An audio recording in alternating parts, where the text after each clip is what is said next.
girl. What's the way she's speaking there about You listen when to you're the kissing her, you'll have to kiss me too. What's wrong with that? Oh, Your kissing's good. Is it? Which you were talking about all years The ago. 1 hour sonogs at the disco? Yeah, we had that. You're the fixer man today. You're trying to. I seen you struggling with the computer. No, wasn't leave the struggling. computer, I fixed it. Oisín. No, He's fixed the it. man. Right, okay. Right. Did you not sit and watch Oisín read the sport watching me fix computers a little bit a while ago? No, you were footering in and you deleted your own stuff. It's all good now, though. Come here. You were singing. I heard you singing as well.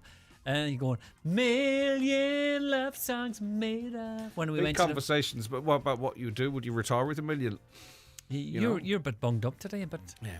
But nasally. It's in the house for the last week and I avoided it, but now, unfortunately, yeah, it's gotten me. I was just in time for St. Patrick's weekend. Come here, I was walking into the shop getting 2 cartons of milk and I hadn't seen this woman in a long time, right? And she did the biggest snottery sneeze, right, all over her hand, right? And I just committed to embrace her. And she did this big sneezy snotty thing and she was dosing. She says, how's it going? And I couldn't nut, but still hug her. So you were effectively just a big tissue. I was a big... Aye. But I was committed, so I had to do it. She knows now. She listens to you. Yeah. She just enjoys the crack and stuff. Yeah. Yeah. And the snothers. And the snothers. A big box of tissues.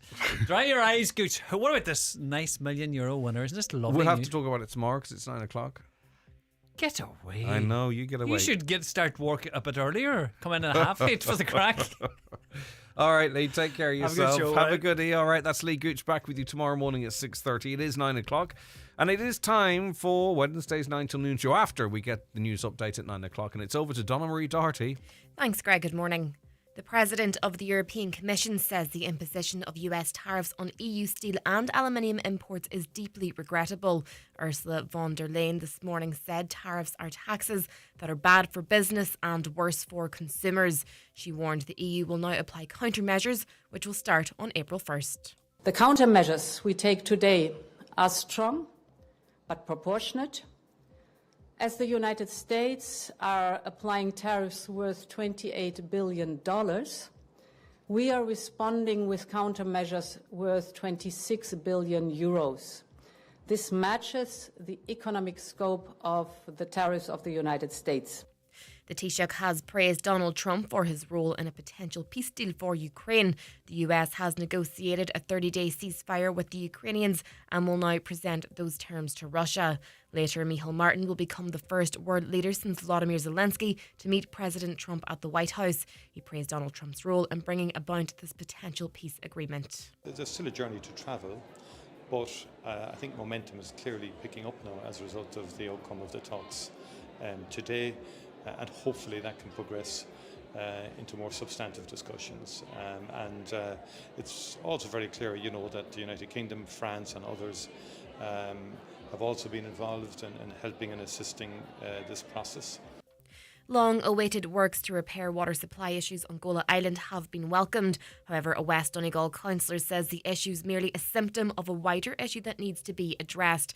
Councillor Michael Collin McGill Aspug says the disparity between the islands and mainland must come to an end. He also added that at a time when the islands are being promoted as a tourist destination, the basic needs must be met. I've been told that people actually cut short their holiday because there was water issue on the island, that there was no running water.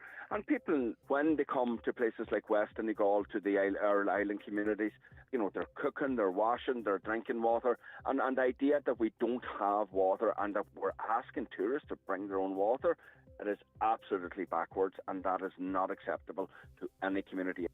Many families can't afford a bottle of Calpol or survive on toast for a week at weekends because they can't afford basic supplies. That's the findings from the latest Silk, who carried out research that shows over 500,000 children experienced hardships here last year. The figures have fallen by 0.2% year on year, but still show 1 in 5 children are living in enforced deprivation. Looking now to weather, showers will become isolated, so it will be a mainly dry day with a mix of cloud and sunshine with highest temperatures of 6 to 9 degrees. That's all for now from Highland Radio News. Back again at 10 o'clock.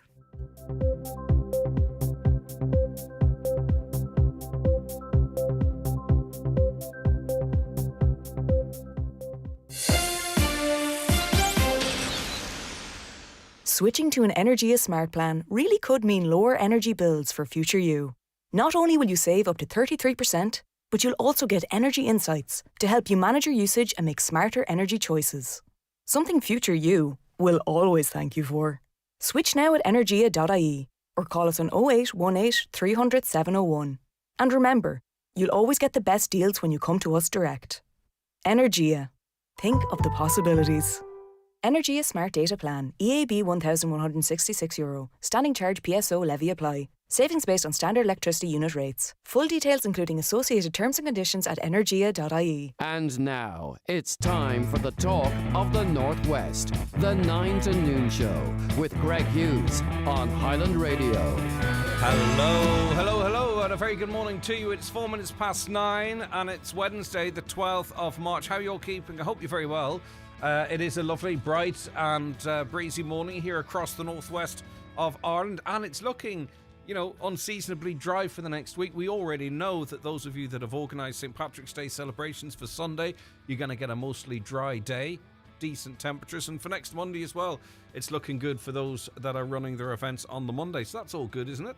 Hopefully everyone will be able to get out and enjoy it. But we've quite a bit of this week to deal with first, and we've got loads coming up on the show for the next 3 hours to pass your Wednesday morning. We want you to help us do so by getting in contact with us, your WhatsApps and texts. We love hearing from you. 086 60 25,000, 086 60 25,000. If you're outside the Republic, it's 003538 660 25,000. If you prefer to give us a call, 07491 25,000. Caroline Orr is producing, as always, assisted by Shannon Wilkins. And if you want to email, it's comments@highlandradio.com. And I encourage you to, if you listen to the podcast or indeed the overnight repeat, to make sure that you feel involved in the conversation and WhatsApp and email us there, and we can pick them up and include them in the next live show. And if it suits you, and only if it suits you, you can watch all of the show or elements of the show live every single day. We broadcast for 3 hours. You can watch it on your mobile device, on your tablet or your laptop, on Facebook, Highland Radio News, Sport and Obituaries, or Highland Hub. And we're on the YouTube app, Highland Radio Ireland, which means that if you have a smart TV or Fire Stick or other Google device, you can open up the YouTube app and just have us in the front of your corner, in the corner or above the fire in your front room, or maybe on the kitchen wall, just so that you can keep in touch with what's happening across the northwest and beyond. Okay, let's have a look at the papers today. We'll go with the Finn Valley Voice, shall we? Finn Valley carer concern over long-term respite bed closures at St. Joseph's Hospital. A Finn Valley carer has raised deep concerns over the future availability of respite beds at St. Joseph's in Stranraer following a HICWA inspection in June 24 that necessitated the temporary closure of several beds for essential refurbishments and fire safety upgrades. The carer, whose mother frequently used the respite services at St. Joseph's, has struggled to adapt to alternative arrangements at a private nursing home, and you can hear that person's story in that paper. It's a big day for Micheál Martin today. He's finally going to get to meet a US president. It's D-Day. He has a meeting with Donald Trump. It's going to be really interesting to see how this goes. I hope from our country's perspective that it works out really well, that the messaging that he's hoping to deliver to Donald Trump, that, right, okay, there is a trade deficit between our countries, but we are massive investors in the United States. We're massive consumers of United States products, and there's an awful lot of us that claim to be Irish living in the United States. So hopefully it goes well. It might not, though, because there's a few potential fly in the ointments. We shall see. But I'll read on here. It's a D-Day for Taoiseach Micheál Martin, who will have to win over US President Donald Trump at a crunch White House meeting. The two have never met before, and Mr. Martin will be meeting Mr. Trump on the traditional visit for St. Patrick's Week amid threats of tariffs and claims by the US of an imbalance on trade between the US and Ireland. Mr. Martin will push economy at the meeting between the two men behind closed doors, a government source said. He'll also emphasise the trade relationship between the two countries as a two-way relationship that works for Ireland and the US. Mr. Martin will listen and engage with Mr. Trump in the knowledge that the meeting between Ukrainian President Volodymyr Zelensky, Mr. Trump and his Vice President J.D. Vance descended into a shouting match at the Oval Office in recent weeks. Now, the difference with this president is the presidential staff and Micheál Martin's staff have already arranged everything that's going to happen. They know what's going to be said. They know the choreography of it all, right? That's all decided. Now, if it was a Biden or a Harris or Reagan or whatever, you kind of stick to that. The issue is that Donald Trump and J.D. Vance and others around him don't necessarily stick to the script. So if all goes to plan, it'll be hugely successful. But if it doesn't go to plan, it could be a problem. Now, one of those problems could be the Burkes, because Irish officials were on high alert after members of the Burke family were spotted on the flight from Dublin to Washington by reporters travelling to cover the Taoiseach's meeting with US President Donald Trump. While father Sean, mother Martina and daughter Amy, joined by one brother, would not answer questions about their journey, the White House did not immediately say if the family were formally invited to attend events as part of St. Patrick's Day celebrations. The evangelical Christians are known for their protests and doorstepping of high-profile figures. It's not known if the family were invited by Mr. Trump, billionaire confidant Elon Musk, who last week reacted to a video from Ms. Burke and one of her sons. So Elon Burke, who's incredibly influential, is very familiar with the Elon. It is Elon Burke, isn't it? With his story and the Burke story. He's shared their stuff before. He's commented about. He shared posts that claims that he was in prison simply because he was anti-transgender, right?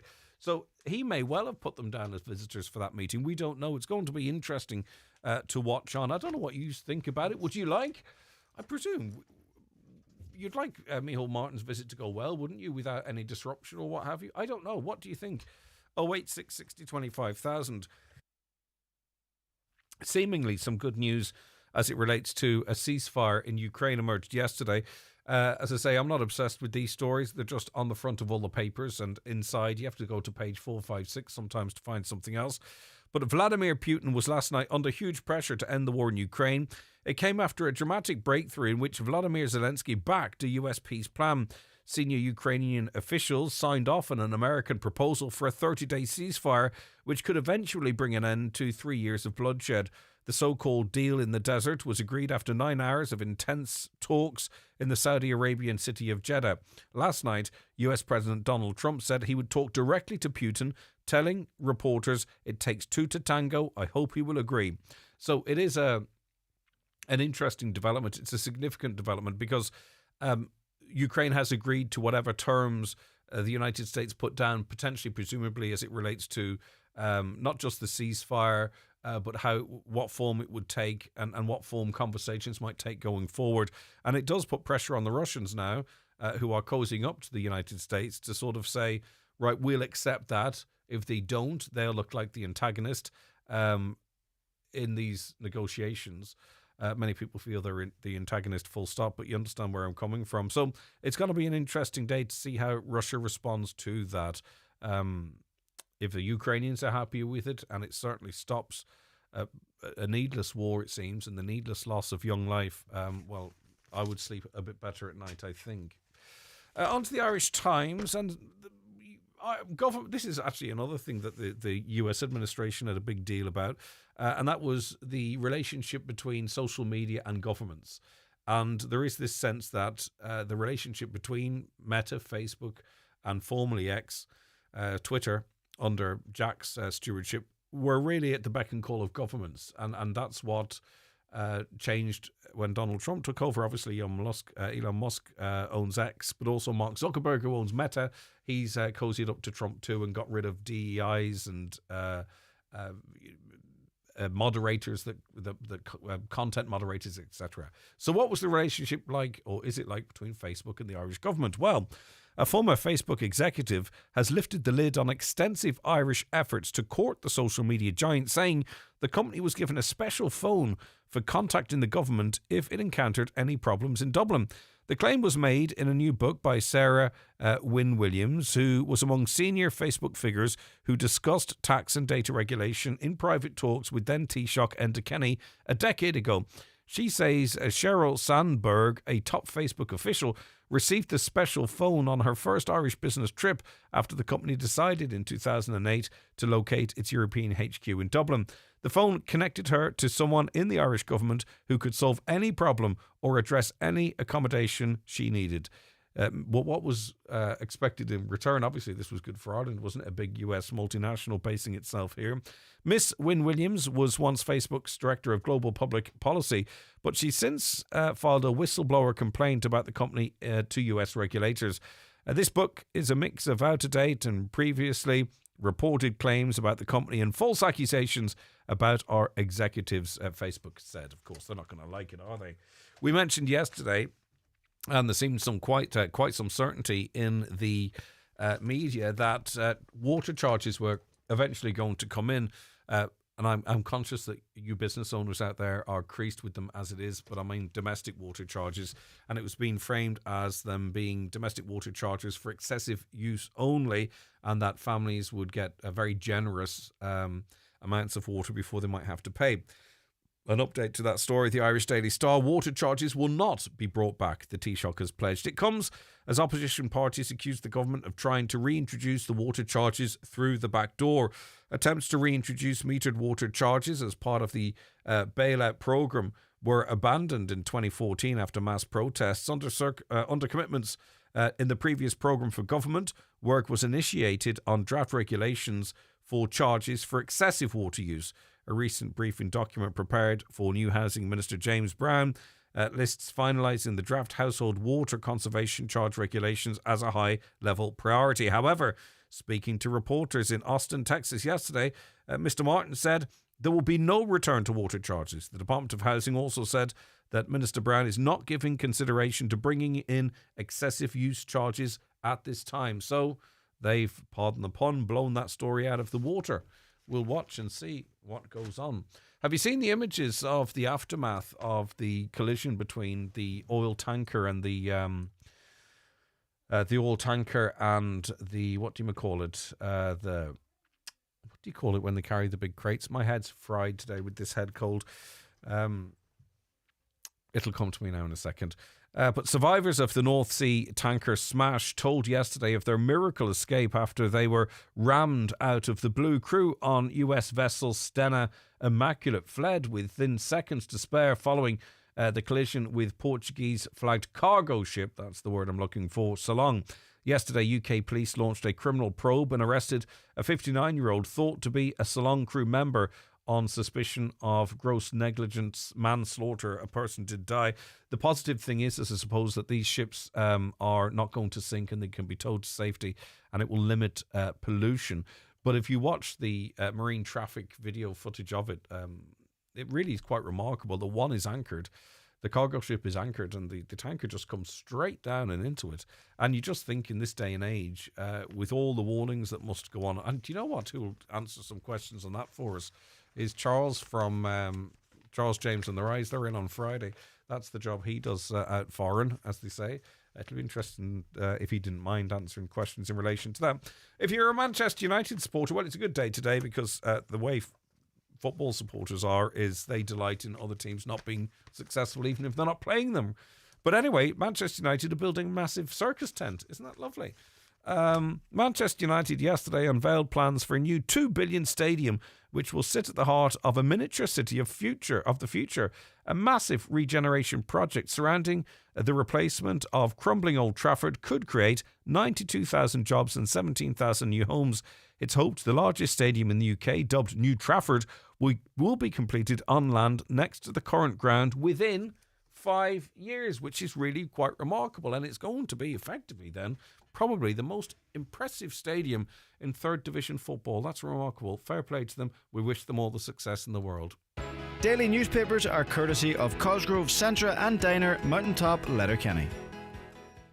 The 9 till noon show is brought to you by Letterkenny Credit Union, with monster loans available up to €60,000 for all occasions. Visit letterkennycu.ie. Get the Irish Daily Star for your daily Cheltenham pullout, plus free €3 Paddy Power Bet. We've the inside scoop from the track with Brian Flanagan, plus top tipsters to get you first past the post. All this week in your Irish Daily Star. Conditions apply. See paper for details. 18 plus. Please gamble responsibly. Gamblingcare.ie. The Nissan Juke is now available as a hybrid with an outrageously stylish exterior and a smooth, quiet drive. But that's not all. Buy a 251 Nissan Juke Hybrid and we'll replace it with a 261 Nissan Juke Hybrid for free. Don't miss out. This extraordinary offer is available for a very limited time. For details about this and all our 251 offers, contact your local Nissan dealer or visit nissan.ie. Nissan. Defy ordinary. Terms and conditions apply. It's your lucky day. Get ready for the St. Patrick's sale at Easy Living Furniture. Absolutely everything's reduced across all departments, including sofas, dining, bedroom, mattresses and home accessories. There's no better time to prepare your home for spring. Shop the St. Patrick's sale this bank holiday weekend at Easy Living Furniture and get the furniture you've been dreaming of at prices that are hard to believe. Visit Easy Living Furniture, Crescent Link Retail Park, Derry, Londonderry. Attention all commercial business owners. Are you looking to cut energy costs? Join Efficient Renewables for a commercial solar and heat pump information evening on Tuesday 25th of March at 7:30pm in Main Street, Newton Cunningham. Learn about the NC7 process, MIC upgrade process, available grants, tax relief, system sizes and energy savings. Everything you need to reduce your business's energy bills. Find out more and ask the experts in our office and showroom on Tuesday 25th of March at 7:30pm. We look forward to seeing you there. Highland Radio Time Checks brought to you by EirGrid, the operator and developer of Ireland's electricity grid. EirGrid, powering up communities, powering up Ireland. The time is?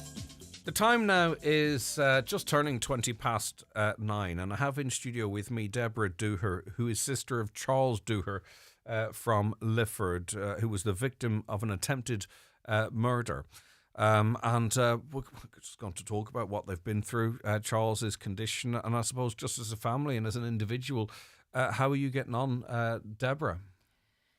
I think I'm just having to do day by day at the minute and meet each challenge as it presents itself at the minute. I think that's how all my family's feeling at the moment, and unfortunately, Charles is also feeling like that at the moment now because he is so well and it should be such a happy time for us, but unfortunately he's facing another unnecessary hurdle.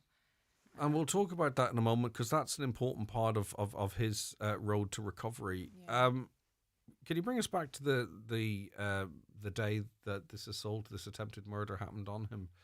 What was that like?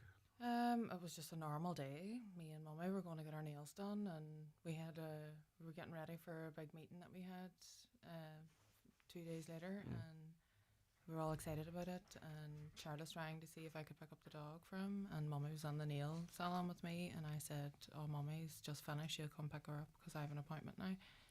And Mummy went to pick the doggy up, and she come upon the most horrific, harrowing thing any mother could ever see. So your mother saw Charles and his father in the aftermath of this brutal attack? She said she just walked into the house and saw what I saw. Yeah, and I don't want you to relive that because that's not the purpose of it, because I want you to be able to be very clear in what you do want to talk about. But I don't think anyone could have prepared themselves for that. Did you think at that point that, Charles was going to survive this? There was a moment now, like when I initially came in and I seen him, I thought, oh God, this is bad. And then when I got closer to him and I seen, because from the front he looked okay, he looked like he was being sick. Right. And like, because he looked very bad, like, I mean, from the neck down, like I was obviously doing a head to toe, thinking, what's up here?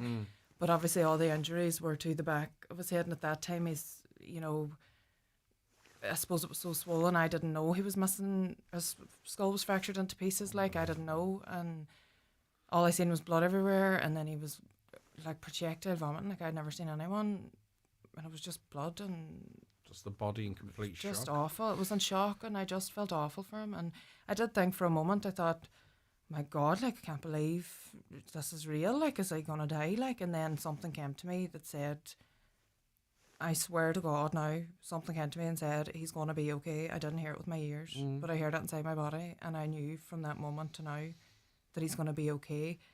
I just wish, while he's coming on so well, and while he's fighting and coming through and carrying this so well, and all he wants is a bit of help. He rang me this morning to say it's clear that nobody cares. Well, as I say, I do want to focus on that. It was clear whoever did this, and we certainly can't compromise any investigation. Yeah. When you beat someone about the head like Charles was beaten around the head, your intent is to extinguish their life. That's how I feel about it for sure. I think that whoever actually beat Chab out the head, they had an intense hatred for my brother. There's no way a stranger would come in. Because he wasn't the only person in the house, so why was there so much focus on that area, on him, unless you had the intention of... Absolutely. You know, absolutely. And there's a few other things that would point to the fact that they were there for Charles that we're unfortunately not able to discuss at the moment. Of course, because thankfully these type of attacks are very, very rare. Mm-hmm. But what's incredibly rare is that there's no reason, no motivation. That is incredibly rare. Why would a group of individuals get together, go to a house, go into that house? That's correct. And who told them about Charles? Who told them where he lived? That's the question that is on our minds. And nothing was related to them during or before the attack. Well, before the attack, are you asking me? Like, unless it might complicate the investigation, did the attackers say anything to them? The attackers, the 5 people, obviously we don't really truly know until the courts say who they are. I don't think we know any of them, bar one. I do believe we know who one of them are, who was on the home. And I believe that person knew Charles, and I'm not going to say anymore. Exactly, because we don't want to give them a pass. Absolutely. If that's what you believe. And I will fast forward then to Charles's remarkable recovery as early in the stages of that he is. But when he was transferred, when he was taken from the house, and then eventually it was clear that he needed specialist attention in relation, like, what were you being told as a family by the medics in terms of the extent of the injuries? We were told like Charles is not going to make it through the surgery, and we were showing his x-ray, showing his injuries, and they were trying to tell us, they knew we were nurses, so they were trying to tell us professionally. They didn't want to say your son's going to die to mummy, but they wanted to say these are the injuries here. Yourself, they're very severe. We're going to do our best. And they handled it beautifully, and they really did. And the surgeons were so attentive and so kind and so good to mummy. I something, I don't know that lovely man's name. I know his face, and I shake his hand almost every day. He comes in and thank him for Chad, but they come in such a big group. I've never had the chance to ask that man what his name is because they're so busy. But he was so good, he saved his life. And after that, the nurses and doctors and surgeons in ICU maintained his life for, I don't know how they managed it, but they done it. So post-surgery, there was quite a period of time that he was just clinging to life. Absolutely clinging, but... And that niggle that you had, that he would be okay, did that waver? Were you able to say around his bed, listen, I know Charles is going to be okay? When they told me, I just thought, you don't know what you're talking about. It's crazy that, isn't it? I looked at them and I said, you're not God. You are not telling me what is going to happen here, because you have no control of the situation, same as me. The only person that had any control here is God, and he worked through each of them, and he saved my brother's life. When then did he show signs of recovery? That, in other words, that... I suppose it was a bit of a funny situation. I suppose he began with... sorry, I'm just going to be emotional. No, that's okay. And I really was trying to avoid doing that, but it's funny. Okay. It's funny the bit that's got you, isn't it? It's that bit where you were given no hope, but you felt... So I think it's almost... It's like a gratitude. Almost a happy emotion, if that makes sense, rather than... Yeah. I do feel a lot of gratitude to everyone involved in helping Charles. I really, really do, including all the medias and everybody that's helped us get things that he needs. But I suppose in Charles it was a bit of a roller coaster because his injuries were so severe and so unusual that his symptoms post-surgery were also unusual and quite severe. He was in such high levels of pain. I don't know... I've never seen anything like it, and I remember praying. I remember going on my knees outside the room and just praying and saying, please make it stop, please make it stop. But then I also remembered seeing this thing, seeing this thing that had a caterpillar on it, and it was like, we can cut the caterpillar out and make it easy for the caterpillar, but the caterpillar won't be strong enough then to face the world. Right. When they come out, it was a lovely wee thing, and I kind of thought that was a wee message for me to be like, just be a bit more patient, and in God's timing it'll happen. Do you know, it's funny when you sort of listen, read the updates, and you hear the stories and all of that kind of stuff. As someone who's not involved with it, I never even considered that he would be lying there in pain, if that makes sense. In my head, it was like, okay, he's in a coma, and then he feels nothing, and then he wakes up, and then it's kind of positive and moving forward. We don't, from the outside, maybe consider that you're watching him in pain. From my understanding, my brother had to be given enough, what was described to me, enough sedation to put down an elephant to control his pain. And it didn't control his pain. His pressures were still elevated. He still suffered for the entire time. They gave him the max of what they could give any living being, and he still suffered for 4.5 weeks straight until his pressures began to finally begin to drop. How much of his recovery so far do you put down to A, his fitness, physical fitness, but B, his will? Absolutely. To come back to you. Absolutely. He has a will, and he loves, our family adore each other. Our family are very much close. We are what matters to us, and that is it. He wanted to come back to us. He wanted to come back to his life. He has a beautiful life. He has beautiful friends. He has a beautiful partner. Their family's so beautiful. She's been by his side from the very beginning of this.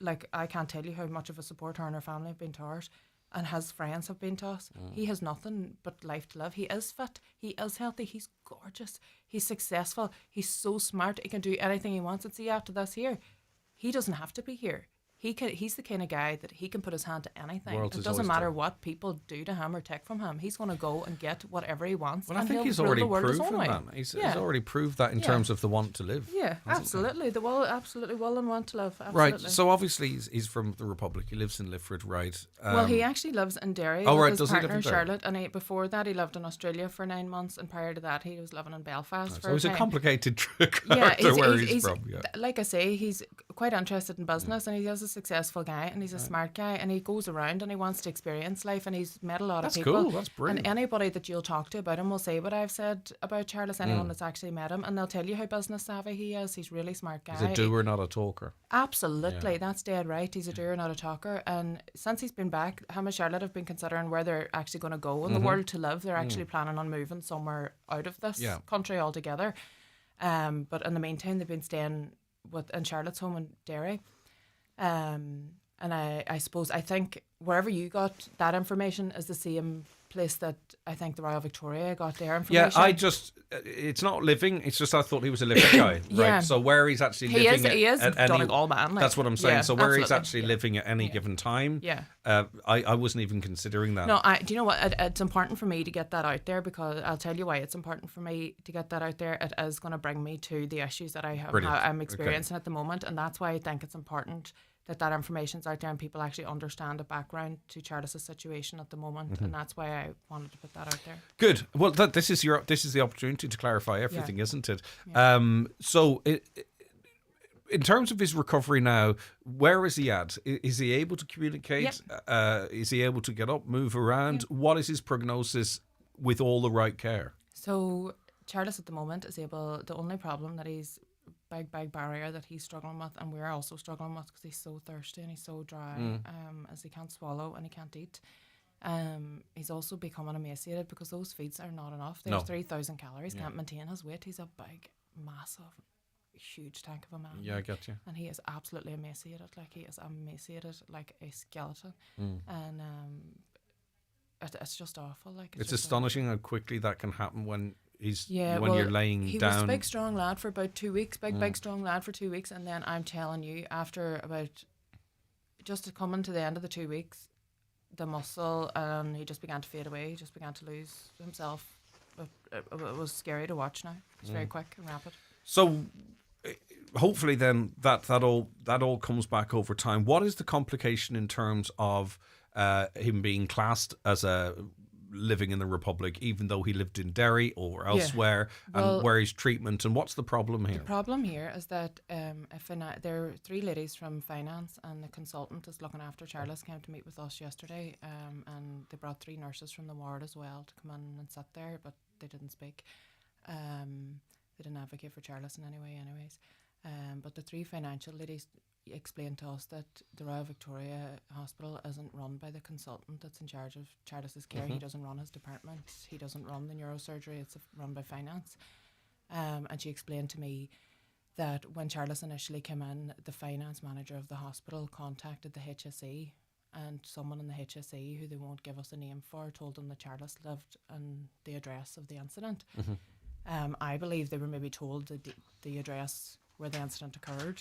Or That's maybe what it's I just think. presumed. I think it was presumed, and I think a mistake was made. And I think by virtue of that mistake being made by someone who has no understanding of the consequences, that kind of a mistake. So what is the difference in terms of his care going forward? If they believe, and we'll get to what the difference would be if he's seen to have been living in Derry, but if they believe that he was living in Lifford, the assault happened in Lifford, and he just happened to go to the nearest hospital with this speciality.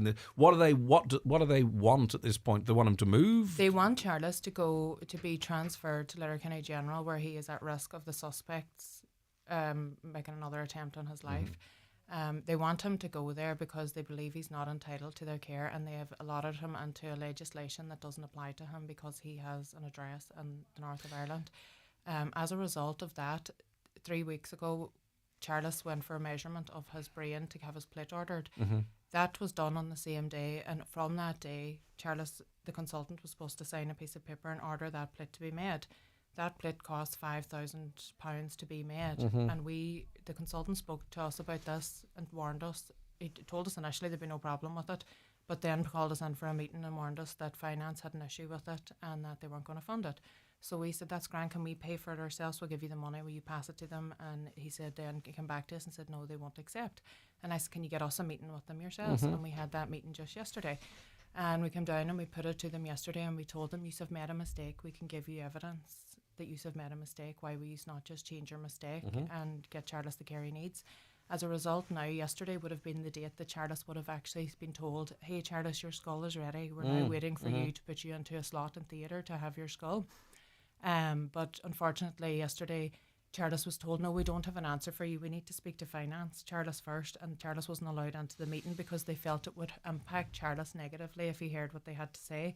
And I agree, because they have totally disregarded Charles as a human being. But just in relation to where he is, right? He's in a hospital with expertise in this area. Yep. Sort of logically, in terms of his, regardless of where he's from, logically he would stay, would he not, under the same team and the same consultants, right? And then, so even if right, he was from Lifford. Is there not an arrangement whereby the HSE would fund that?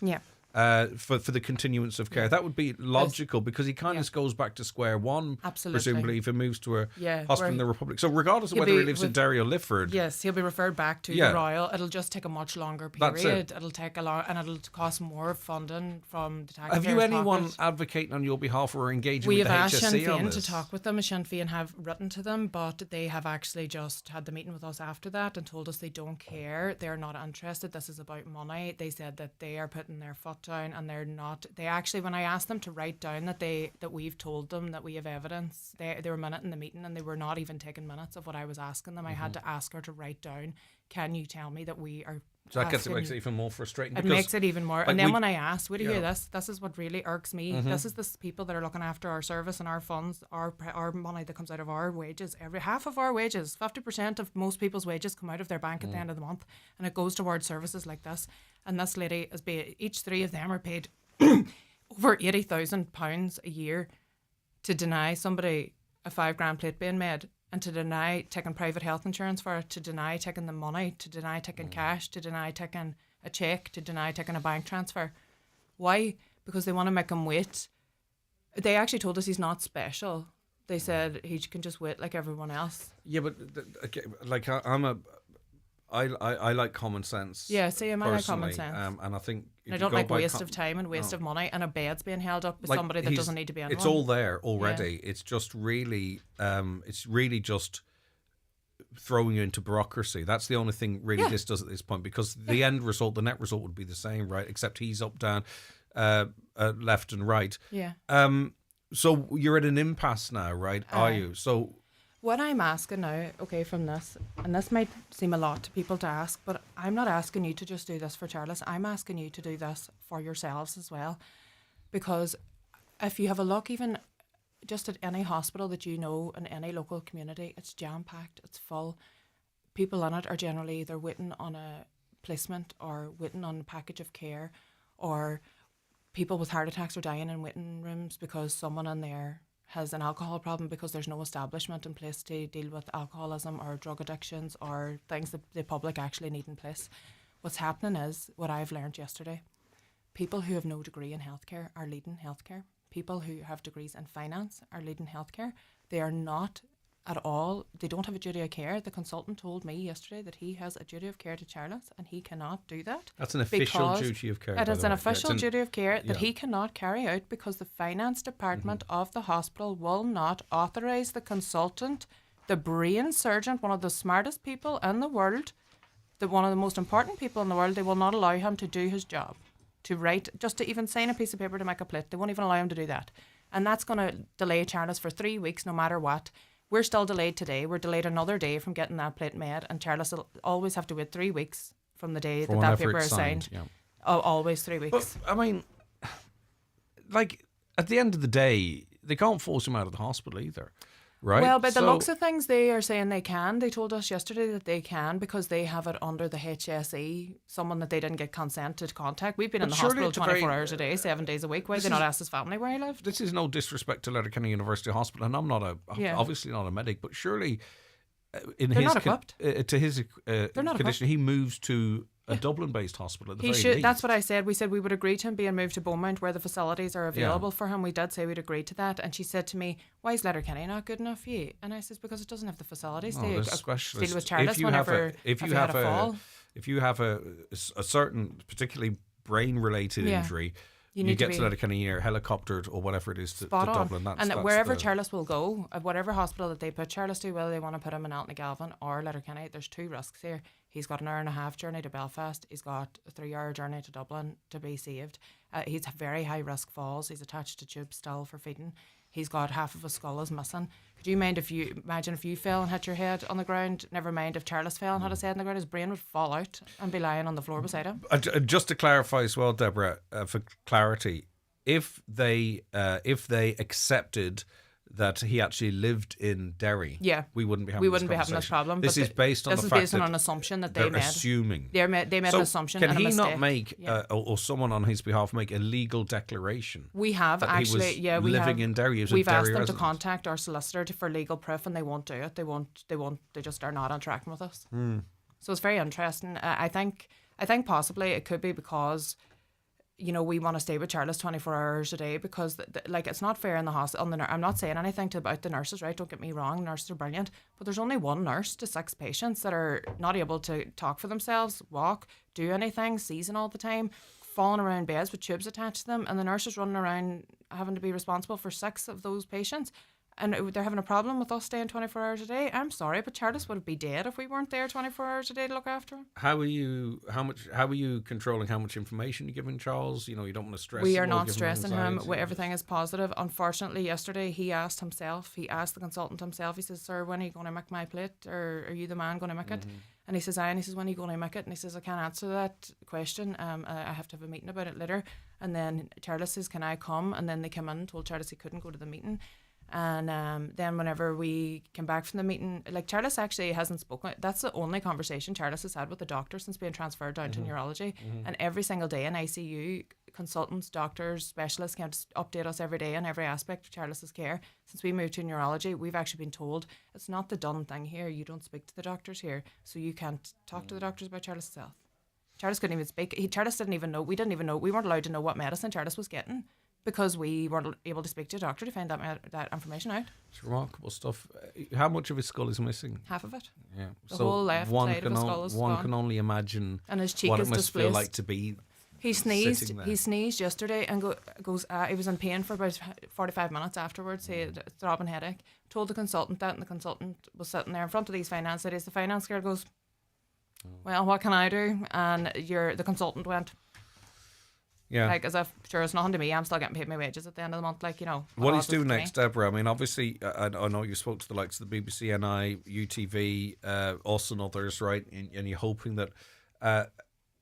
I think really, at the very least, what you need at this point is for this state to take ownership of Charles and an interest in his care and liaise with this hospital in Belfast and say, look, you know, whatever needs to be put in place needs to be put in place. I don't know whether if it's the case that the Royal, like, just point blank are refusing and are saying he's living here, then they are going to have to come up and say, look, we're taking responsibility, get him treated. I just don't understand why they won't accept. But, like, that's because, to be honest, like, that's just us feeding into a delusion that the Royal have. And to be honest, I don't believe that we should be doing that. I believe as a people we should be talking about truth and we should be getting justice and getting the right thing done here. We should be focusing on what is the true right thing to do here. We should have a moral compass. We should go for that. If we live in a society that doesn't have that, we have to really reflect on what kind of society that we live in. What kind of powers are there that be? What are we paying our taxes for? Are we paying taxes to be bullied? Are we paying taxes to be told what to do, to sit?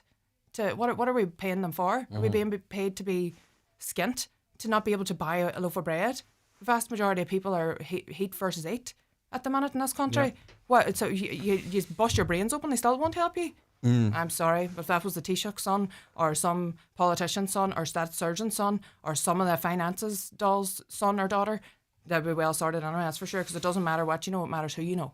Yeah, okay. Well, I mean, hopefully they know Charles now because of what he used to do. And I mean, he's got very strong advocates. So that's all I can do is advocate for him. And all I'm going to say is, I wish I didn't have to do this. Yeah. I wish I didn't. I wish I could enjoy my brother's recovery. I wish I could have been in pain when this happened. I wish I didn't have to constantly fight every authority that's supposed to protect and serve us, not bully and intimidate and harass us. So position one then is accept that he is living in Derry. If you need legal proof, we have it. Your family will provide that. Our through solicitor's ready to write to them. And just progress his recovery there. All we want is the plate ordered. And we don't, to be honest with you, after that conversation, I don't want that surgeon to touch my brother's head. I want him to go to Dublin because I don't trust that guy.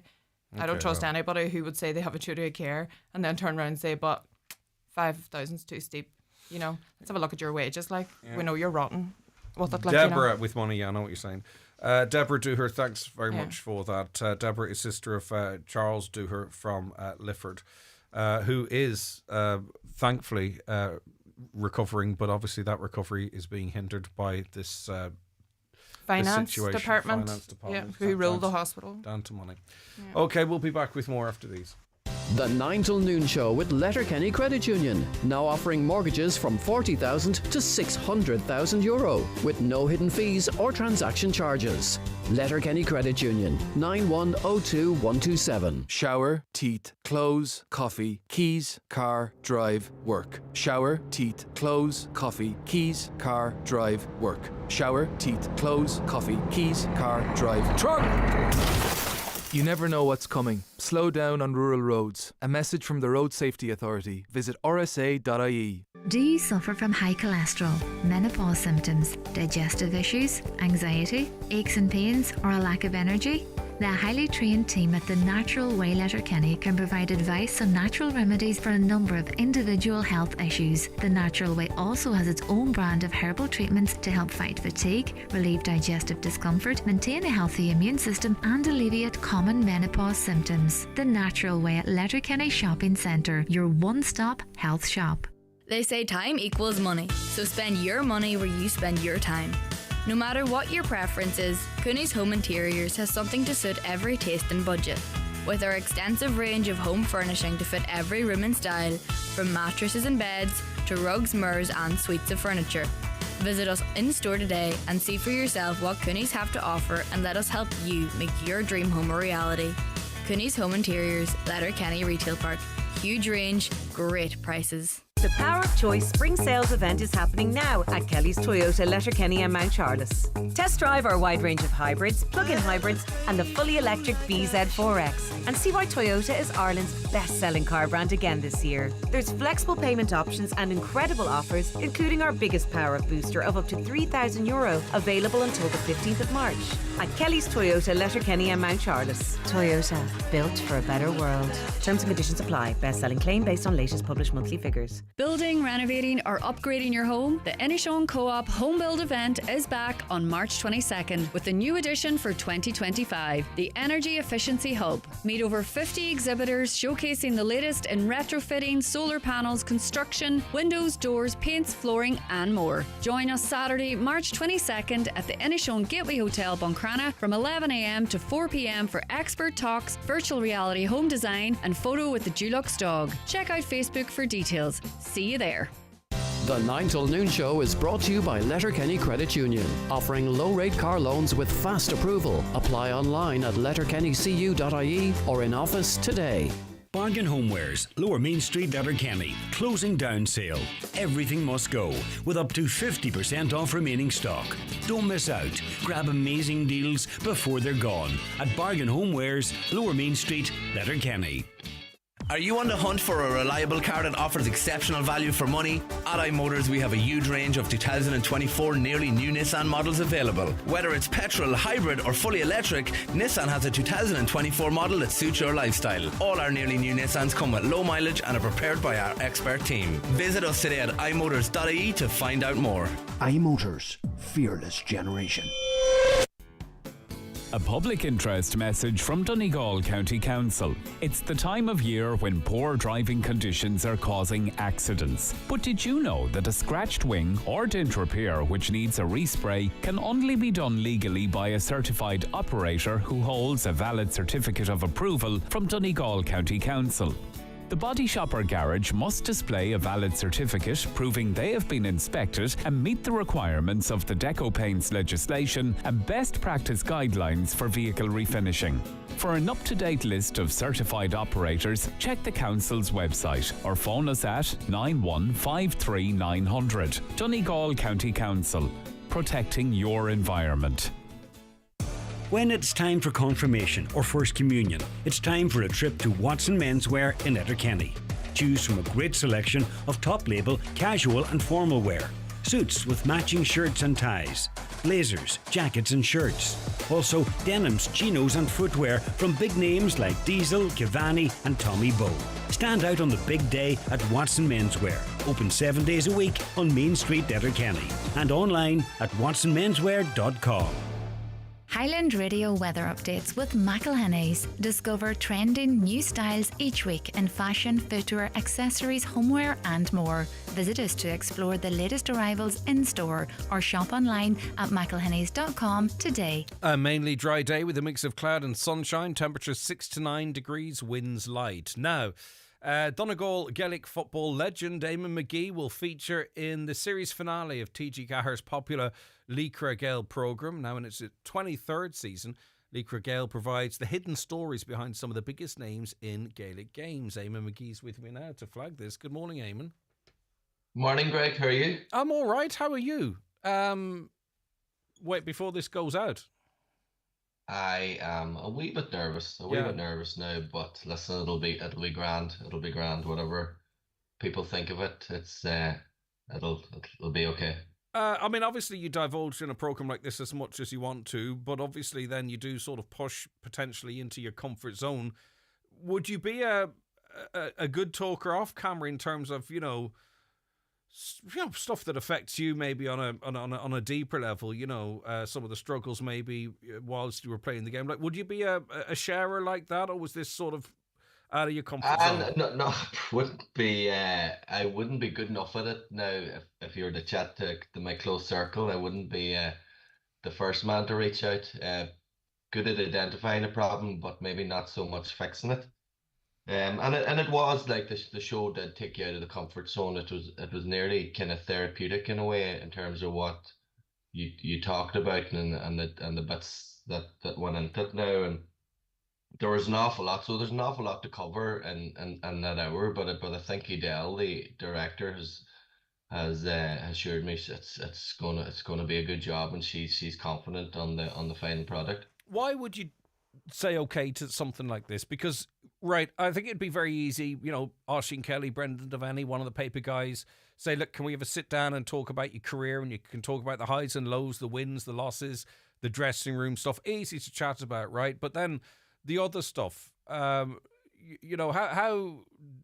how did you have to think long and hard before you got into Well, I it? initially turned it down, Greg. Like I had been asked on I think it was the Thursday or the Friday, and I turned it down. And she says, "Listen, go and have a think about it for a few days," because I didn't see, like, I'd watched the Leahy Gale. I'm a fan of the Leahy Gale series, and there's a load of them that are powerful programs, and I just didn't think that I would have the same story to tell now. But discussion with a few mates and with Joanne obviously, and says it'd be nice thing for the kids to have, and maybe in the future, and they've got their day where the cameras came to the house there, and they're all a bit excited about seeing this now. So it's something that's there now, and it says that if people don't like it, or if people like it, it's probably none of my business. I'm more concerned about my closer circle and Yeah. how they view it, and if they're happy with it, then I'm happy. Yeah, and I think really these types of programs and conversations, people are generally actually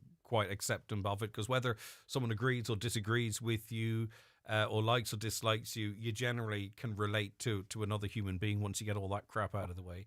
We're very familiar with your on sort of on field and some of your off field stuff, and I don't want to talk about stuff that you're talking about in the show, because in fairness to them, I think it's right that people should tune in at 9:30 on TG Car on Thursday. But just give us a taster of when you talk about maybe some of the stuff outside your comfort zone that you go into. What kind of stuff do you discuss, as well as and what it and how it contributes to who you are and your success and otherwise on the pitch?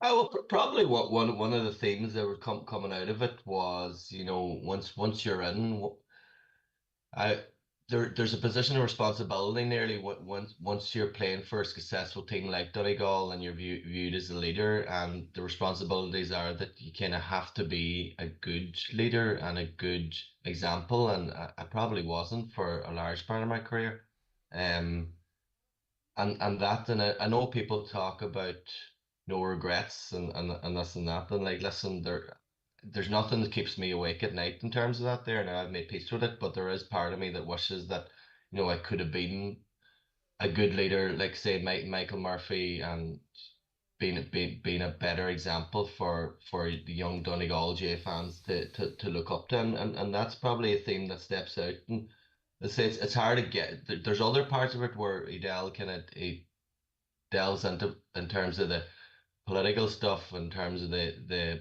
views outside of football now, but it's just so hard to get that all in the hour. And Yeah, it's for sure. And also, too, I think, at the peak of your career, we were actually in a very different country, in many different ways as well. And you'd have Donegal if you were were coming too out of if you were the too clean cut, you'd have obsession at stuck the out. time. I know, but if you were too clean cut, you'd have probably stuck out like a sore thumb. I think it just seems. Oh. It just seems like a different world that we live in now.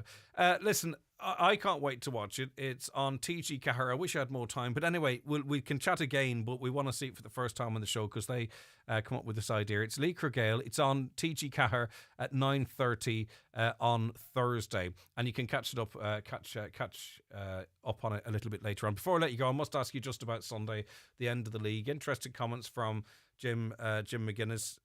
He wants to win every game, but he's thinking of the championship and maybe going deep into the championship, and he wants to give other players championship success. Tyrone are coming up hungry for points. How do you think we're going to set out, and how do you think we'll fare in that game, Eamon? I think like it's never going to be a case where Donegal go out to lose a game. I don't think Jim or the Donegal lads will ever do that. I think it's just about where their focus is, and what and how they prepare for the game. It's not ideal to be making, if you beat Tyrone, you're probably going to end up in the league final, and that's not ideal preparation. But I say that the lads are so professional in their approach. You have Jim, you have Anton McFadden, Colin McFadden, Neil, and Luke Barrett, and these boys, that if they do make the league final, the approach will seamlessly change in terms of how they go about it. So Tyrone aren't going particularly well, but they're always going to lift it for Donegal, and I think with the O'Donnell Park record, I think Tyrone could nip a point there. So it'll actually be very, very interesting to see if Jim does give game time to a few squad players, how they respond to the Tyrone game. So it'll be a game we look forward to. certainly will. Listen, and we look forward to that and the show on Thursday night. Eamon, thank you so much for joining us, and take care of yourself. Thank you. Cheers, Greg. Thank you. Bye. We'll be back with more after the news and obituary notices. The 9 till noon show with Letterkenny Credit Union. Simplify your debts with a debt consolidation loan from Letterkenny Credit Union. Call us on 074 910 2126 or apply online via our app or in office today. The Nutria's Milk Replacer range, which includes NutriStart and NutriStart Plus, offers the best start for your calves this spring season with 23% and 25% crude proteins, ideal for calf to beef and heifer rearing systems. Give your calves the best possible start. Available at your local Homeland store or online at homeland.ie. Visit nutrius.ie for full nutritional information. If you're getting married in 2025, BizPrint can take care of all your printing needs. Not just invitations, but save the date cards, order of service booklets, table plans, and so much more. See what's available at weddinginvites.ie or call BizPrint on 9177955. Say hello to the new Seat Leon. I could tell you that our iconic hatchback has never looked sportier thanks to its bold exterior and full LED headlights. Or I could wow you with its advanced technology like adaptive cruise control, wireless Apple CarPlay and Android Auto. But what I really want to talk about is its power.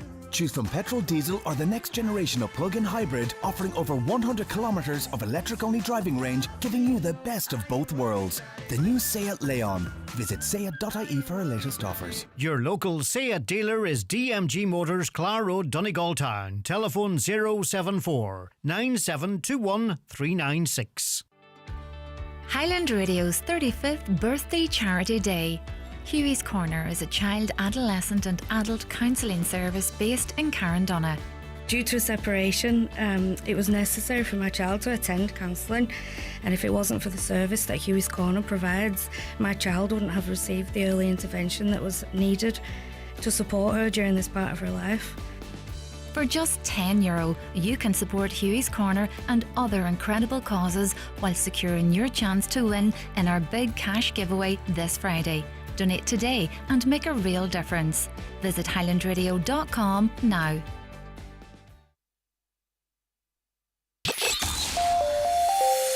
Live, on air, online and on the Highland Radio app. This is Highland Radio News. Good morning, it's 10 o'clock. Donal Kavanagh at the news desk. The sister of 26-year-old Charles Dooher, who was severely beaten in his home on January 20th, says he is now able to communicate again.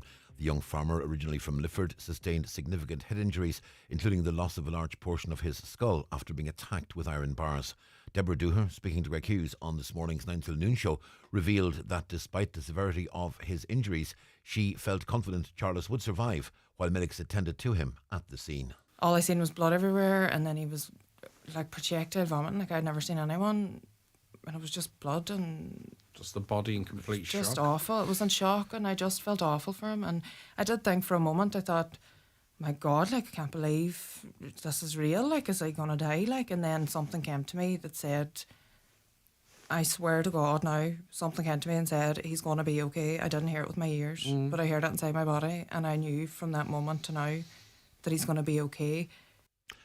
A Letterkenny councillor says there is much the council can do to help secure a resolution to the crisis at Little Angels School in Letterkenny. It's emerged that a new school building, which hasn't even opened yet, is already too small to accommodate at least 9 pupils. Councillor Thomas Sean Devine asked this week that the council establish a task force. Some members were hesitant, saying the reality is the council has no role to play in this issue. Well, Councillor Devine, who is himself the parent of a pupil at the school, says there is much the council can do, not least, he says, to help facilitate the purchase of HSE-owned land beside the new school. Short-term solution, Donald, is we'll probably get prefabs put up on the new school. But I mean, the long-term solution, like the land beside the school has to be acquired and taken over by Little Angels, and that's where the council comes on now to acquire that land from the HSE and start the planning process to get the school extension built on. Like it's important that we get the school extended, that for years to come, that the capacity to take in children every year. The school numbers is rising every year. It's went up in the last 6 years. The school has nearly doubled. The EU is to introduce countermeasures on US imports worth €26 billion. This morning, EU boss Ursula von der Leyen said that as the US applied tariffs worth $28 billion on EU steel and aluminium imports, the EU would now respond with similar countermeasures that will match the economic scope of the US tariffs. The countermeasures will be introduced in 2 steps, starting on April 1st and fully in place by April 13th. The countermeasures we take today are strong but proportionate. As the United States are applying tariffs worth $28 billion, we are responding with countermeasures worth €26 billion. This matches the economic scope of the tariffs of the United States. Long-awaited works to repair water supply issues on Gola Island have been welcomed. However, a West Donegal councillor says the issue is merely a symptom of a wider issue that must be addressed. Councillor Micheál Colmcille Aspag believes the disparity between the islands and the mainland must come to an end. He added, at a time when islands are being promoted as a tourist destination, basic needs must be met. I've been told that people actually cut short their holiday because there was water issue on the island, that there was no running water. And people, when they come to places like West Donegal, to our island communities, you know, they're cooking, they're washing, they're drinking water. And the idea that we don't have water and that we're asking tourists to bring their own water, it is absolutely backwards, and that is not acceptable to any community. A man's been charged following a search of a property in the Bridge Street area of Strabane yesterday, during which suspected Class A, Class B and Class C drugs were seized. The man, aged 30, has been charged with possessing criminal property and possession of controlled drugs with intent to supply. He's expected to appear before Strabane Magistrates Court, which is sitting today in Dungannon. And Taoiseach Micheál Martin will meet with US President Donald Trump later at the White House before heading to the Oval Office. His day begins with breakfast at Vice President J.D. Vance's residence. Micheál Martin has been tight-lipped throughout the week on what his game plan is for the day. Political correspondent Sean Defoe says there is keen interest in today's meeting. While the mood music on this side of the Atlantic is pretty good, with Trump having a peace deal in one hand and the keys to a new Tesla in the other, everyone in the Taoiseach's team knows it may only take one wrong move for things to go very wrong today. Weather forecast: showers becoming isolated, so it'll be mainly dry with a mix of cloud and sunshine. Top temperatures today 6 to 9 degrees Celsius in a light to moderate northerly wind, occasionally fresh. And that's Highland Radio News. We're back with news headlines again at 11 o'clock. Check all of today's news on our website, highlandradio.com. But for now, from the news team, good morning. The obituary notices this Wednesday morning, March 12th. The death has taken place of Annie McLaughlin, Baskill Glenealy. Her remains are reposing at her daughter Catherine's home. Removal from there tomorrow morning at 10:30 to St Mary's Church, Bocken, Kildaff for 11 o'clock Requiem Mass, followed by burial in the adjoining graveyard. Requiem Mass can be viewed live on churchmedia.tv. Family flowers only please, donations in lieu if desired, to Friends of Inishowen Hospice, care of any family member or Kelly's funeral directors. Family time please from 10 p.m. to 12 midday. The death has taken place of Dr. Liam Thomas Bannon, Ross Cullen, Cornagill, Letterkenny. Reposing at his late home, Ross Cullen, Cornagill, Letterkenny, from 12 noon until 9 p.m. tomorrow. Funeral Mass at 11 a.m. on Friday morning in the Church of the Irish Martyrs Ballyrain at Letterkenny, which can be viewed on the parish YouTube channel. Family time only please on the morning of the funeral. Private family cremation later. Family flowers only please, donations in lieu if wished to the Donegal Hospice and Irish Cancer Society, care of Pascal Blake Funeral Director or any family member. The death has occurred of Antonia Craig, Derryvolgy Avenue, Belfast.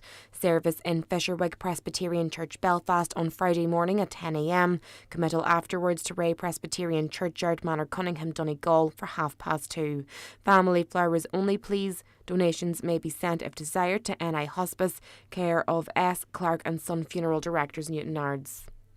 The death has occurred of Mary Bradley, Nee McGettigan, Glenealy Crossroads, Killygordon. Funeral from the family home this morning at 10:30 for Requiem Mass at 11 a.m. in St Patrick's Church, Crossroads, Killygordon. Interment afterwards in the adjoining churchyard. Family time please before the funeral. For family information and more details regarding wakes and funerals, please go to highlandradio.com.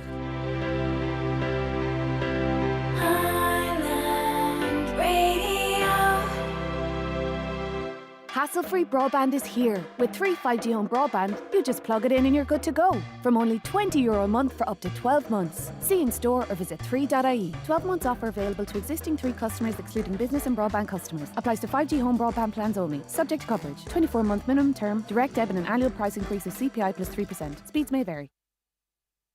You're very welcome back to the 9 till noon show. Now, just in case you may be heading towards Letterkenny University Hospital, I presume the situation is pretty dire down there today as it was last evening. When we got an update from the hospital, there were 23 sick patients who were waiting for a bed on the hospital. Every single bed in that hospital was in use at that time. And we were being told that people attending with non-urgent issues facing very, very long wait times. And we were also contacted, or I was contacted by a lot of people who were down there for a very long time as well. As a result of the overcrowding, some elective procedures were postponed. Some of that can be, really quite important operations, of course. Elective procedure makes it sound like maybe it's a ingrown toenail or something, but a lot of it is more severe than that. But if you had an elective procedure cancelled, I think the hospital were contacting you directly. And as is always the case, urgent cases in the ED were being seen to first. So I'll read what they said, just in case you missed the news last evening, because as I say, it's still a pertinent story today. The ED at Letterkenny University Hospital extremely busy with high numbers of people attending the department who need to be admitted to the hospital for ongoing treatment. Now, this puts to bed the sort of situation that people are turning up to the hospital that don't need to be there. The bottom line is a large number of people attending the department who need to be admitted to hospital. On Monday, 186 people attended the ED, and the hospital saw a similar number on Tuesday, 113 patients in the ED, and 23 of those waiting to be admitted to the hospital. So the hospital was asking people not to attend for routine or non-urgent treatments, because if you do, you'll experience very long waiting times. But obviously, there are there's different access to GP dependent on where you are, and for some the only choice is to go to the ED. But I just note some people blaming people for turning up that shouldn't be there. The reality is it's full of people that are very sick, and 23 of them couldn't get a bed yesterday. And they talked of pressure on the site and the lack of bed capacity themselves. So sometimes I think people think we're being overly negative or too much of a focus in the hospital, but in their own words, the HSE say they've got pressures on site and they've got a lack of beds, and it's chaos down in the ED. I'm not sure if it's eased this morning, but that was the update late last night. And as always, lots and lots of you commenting on our social media, my social media too. Sinead said at the time, sitting here now, I've never saw it so busy, and we certainly wouldn't be here if it wasn't necessary. Believe me, there's nowhere to sit. It's full to the overspill. There needs to be a minor injuries separate at this time. Francis said nothing new there. The hospital really is not coping, and why? That it needs to be addressed and sorted. It's not fair on the patients, and it's awful for those who now have to wait for their hospital appointments. God help anyone who needs medical care in Donegal, she said. Christina pointed out there's no excuse for this. I was in Spain last year, I hurt my knee, went to hospital, triaged literally within 5 minutes, seen by a doctor, sent to x-ray, back from x-ray with the result, sent to a doctor, second consultation with him, sent to a nurse, discharged with meds, 2 hours in total. I know in Inishowen, says one contributor, if you ring now, doc, they tell you to take them on to the hospital, send an ambulance for you. You don't even see the Now Doc clinic.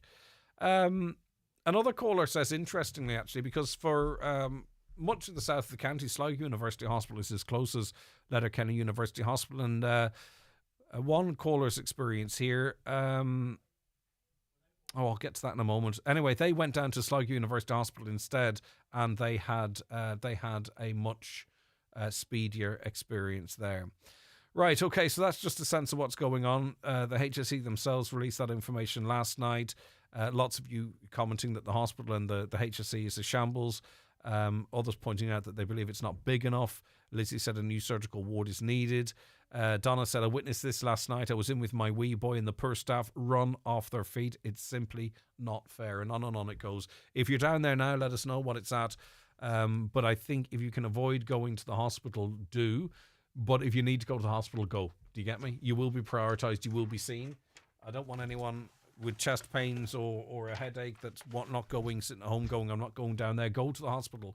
You will be prioritised and you will be seen. But if you have a twisted knee or something else, you could be facing a very long wait. Now, we're so excited for Friday because we have our open day here at Highland Radio and we're inviting you up to come up. No sandwiches, I'm told, but tea, scones, tray bakes. I think that's scones. I haven't a clue. Tea, coffee and conversation, and to meet some of the presenters. Hopefully most of the presenters will be here. Obviously we've had daytime presenters and our weekend and nighttime presenters calling in. And as part of our birthday celebrations, we've got this fantastic cash draw that's running. We're giving you 9 chances to win €1,000 for just a tenner.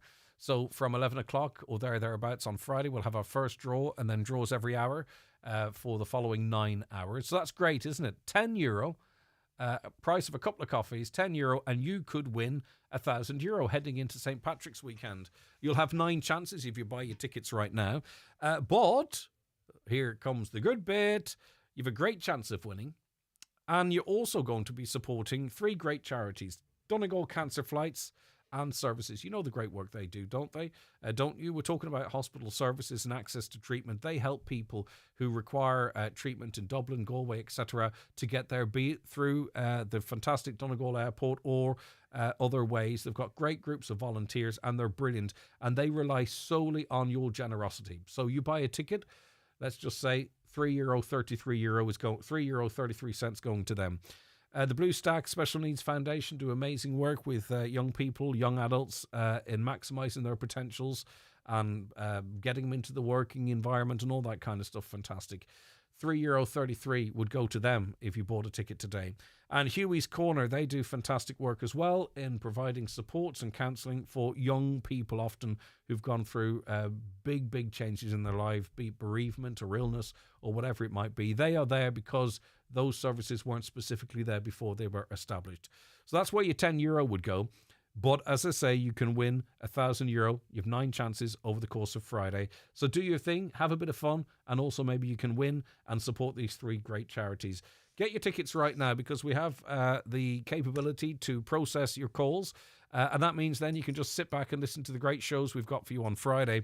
We've got just the cream of the crop of music coming on to this show and conversation. We're going to be chatting to Daniel O'Donnell and others as well. It's going to be lovely for 3 hours. I think Gooch is going to hang around for a bit. Sean Quinn will be in. We've got the auction that's running as well. I'll talk about that a little later on. But anyway, you can just buy your ticket now and then sit back and see if you win every hour. Will your number come out? You don't have to answer your phone. You don't have to, there's no 5 rings, there's no anything like that there. Your ticket is your number, and your number is your name, and you win as soon as your ticket comes out. So how do you buy a ticket? Just €10 or as many as you wish to buy, well within your means. I don't want you losing out money that you need for this. But anyway, if you've got money to spare to support these charities, €10 ticket. HighlandRadio.com. Fully safe, fully secure. You can buy your tickets there. Your number will be emailed out to you. But if that's not your thing, give us a call here, 07491 25000, 07491 25000. We'll process your ticket and give you your number. Or if you want to call up with cash, we're here at the Mountaintop in Letterkenny. We'd be more than happy to help. We really would love to be able, on behalf of the Highland Radio family, not just us, not Sean Quinn, not Greg Hughes, not Caroline Orr, but on behalf of all of us as a big family here across the Northwest and beyond, to give a great amount of money to these 3 great charities. And it's all to celebrate 35 years on air, and a big thank you to so many of you who've been here from day dot, and we wouldn't be here if you're not there. So it's brilliant, and that's a celebration. That's what for me Friday's about. It's about you guys that keep us on air, really, and the support of the businesses. We don't get to any great extent state funding or license fee payers. This is all done off a relationship between us, the businesses, listeners, and all around. Okay, so be generous if you don't mind. 07491 25000 if you want to buy them over the phone. Onto our website, safe and secure, highlandradio.com. And we just, as I say, are really optimistic we're going to have a great day on Friday and be able to donate greatly to these 3 great charities, and it's all thanks to you guys. Okay, let us take a break. I didn't get to some comments there because I just wanted to mention those couple of things, but I will, and much more besides, over the course of the next hour and 40 minutes. The county's #1 talk show, The 9 till Noon Show on Highland Radio. It's time for Vision Ireland Bingo on Highland Radio. It's Wednesday, the 12th of March. You're playing on the blue sheet for the daily prize of €800. The reference number is S13. It's game number 11. The numbers are 26, 50, 87, 51, 8, 17, 83, 46, 19, and finally 45. Phone your claim to 9104833 before midnight, leaving your name, contact number and the name of the shop where you purchased your book, and we'll call you back the next working day. Get all your Vision Ireland bingo information at highlandradio.com. Spring into gardening with J. Parker's, your trusted family-run experts for over 90 years. Now, ordering is easier than ever. Browse from the comfort of your home and have top-quality plants delivered direct to your doorstep. Choose from over 650 vibrant bulbs and plants at unbeatable prices. Plus, as a Highland Radio listener, enjoy 20% off your first order with code Highland20. Visit jparkers.com today and let's grow something amazing together. J. Parker's, helping you grow your garden for less. Get the Irish Daily Star for your daily Cheltenham pullout, plus free €3 penny power bet. We've the inside scoop from the track with Brian Flanagan, plus top tipsters to get you first past the post. All this week in your Irish Daily Star. Conditions apply. See paper for details. 18 plus. Please gamble responsibly. Gamblingcare.ie. It's the holiday of a lifetime. Highland in the Sun 2025. This September 14th to the 21st, we go back to the stunning 4-star Sol Costa Gerada Hotel Saloon for 7 nights dinner, bed and breakfast, and lots of great entertainment with some of your favourite acts in Irish country music. Don't delay and book today by contacting Country Music Tours on 074 9119 955 or email info@countrymusictours.ie. Don't miss out on the holiday of a lifetime. The 9 till Noon Show is brought to you by Letterkenny Credit Union. Digital loans now available. Apply online or via our app today and get your loan transferred directly to your current account. I'm in studio now with Dr. Emmett Johnston, Regional Manager at Glenveigh National Park. Thanks so much, Emmett, for calling in. How are you keeping? Very good, Greg. Great to be on the show, and thanks for the opportunity to speak to yourself and your listeners this morning. It must be a pleasure heading into work. I'm not belittling the work that you do and the toughness and all that stuff, but it must be a pleasure going into work to Glenveigh. You had the fantastic Santa experience at Christmas, and it's an opportunity to educate as well and bring particularly young people, I suppose, engage them with nature and what have you. We're heading into the summer period as well. The stuff all year round, and the park, its face changes throughout the year, and it just must be a nice space. It is a beautiful place, and it's not just about nature. It's got cultural heritage as well, and something that's really struck me, I just started in August as the manager there, is the sense of family and community in Glenveigh. It's the heart of Donegal.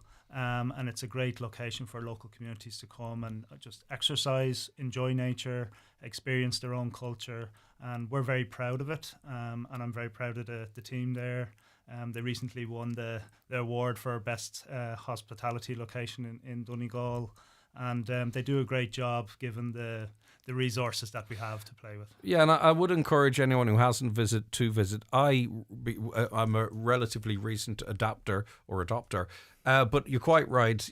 From the staff that are in the centre as you go in the visitor centre, I don't know what you describe it as, right?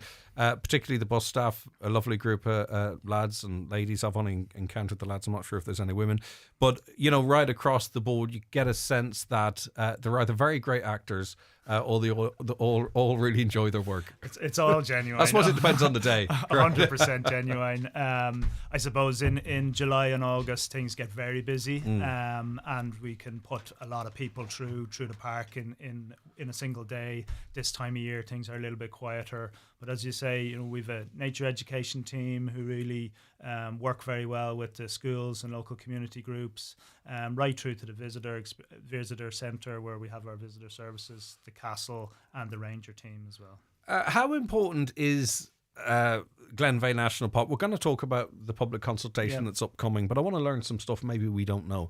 So I suppose in terms of the historic heritage nature, we know that, but in terms of sort of the importance of Glenveigh, why is it so important? I suppose the concept of a national park is an international idea that we've adopted from America, and that comes from over 100 years ago. And it's a really nice, it's kind of a constitutional republican idea where land that was held by private individuals, and in the case of Glenveigh, it was Henry McElhenney, and the state bought the lands from him and made them available or open to the public. So it's a public space. We have 8 national parks in Ireland now, and they're there as a kind of an enduring location or space for nature, and where people can go and enjoy nature and be in the outdoors. So we're really lucky to have one in Donegal. It's not just like a Donegal thing or a regional thing, it's of international significance, particularly on the nature conservation side. And in terms of nature conservation, does it have to be reflective of, what should naturally be there? I'm thinking maybe plant life or trees, or are there or animals that disrupt the ecosystem? That's a really good question. Thank you. I think normally I don't say thank you, but you know what? I feel like saying thank you today. It's a great question, and it gets to the heart of Glenveigh and the process of renewal that we're looking to start. And really, Glenveigh's kind of like an onion. So what we have in the wider Derryveigh Mountains is a special area conservation, and that's a Natura 2000 or European kind of heritage area. And there's a whole network of them across Europe. Half of that is made up by state-owned lands, which is the national park designation. And then within that, we have gardens, which are a fantastic entity in and of themselves, and then the castle at the heart of that. So it has all these layers to itself, nature and cultural. And I suppose trying to balance how we manage those things that can conflict with each other. So the landscape is the way it is because of farming, and then it switched to a hunting estate for over 100 years with a deer herd there that was really for the pleasure of a few aristocrats who would come and visit in the autumn time to go and shoot deer or shoot grouse. We've moved away from that model, and we're looking to kind of renew and restore the landscape with more trees, and that means reducing the deer herd and trying to find a different balance between the different, let's say, competing interests in the landscape. Yeah, because I'm not saying that the deer population are predatory, right? But their impact and their presence in uncontrolled numbers is going to have an impact on the surroundings. Of course, and there's it's not to say that almost, it's not to say we don't. We're trying to eliminate deer from the landscape. We're certainly trying to reduce them to allow the native woodland and trees to regenerate. So we'll have more trees in the landscape effectively. Ireland has a very small amount of native woodland in its landscape compared to our European neighbours, and Glenveigh hosts some of the oldest, its ancient woodland, so it's been there continuously since the last ice age, so it's very important. It's what we call kind of temperate rainforest.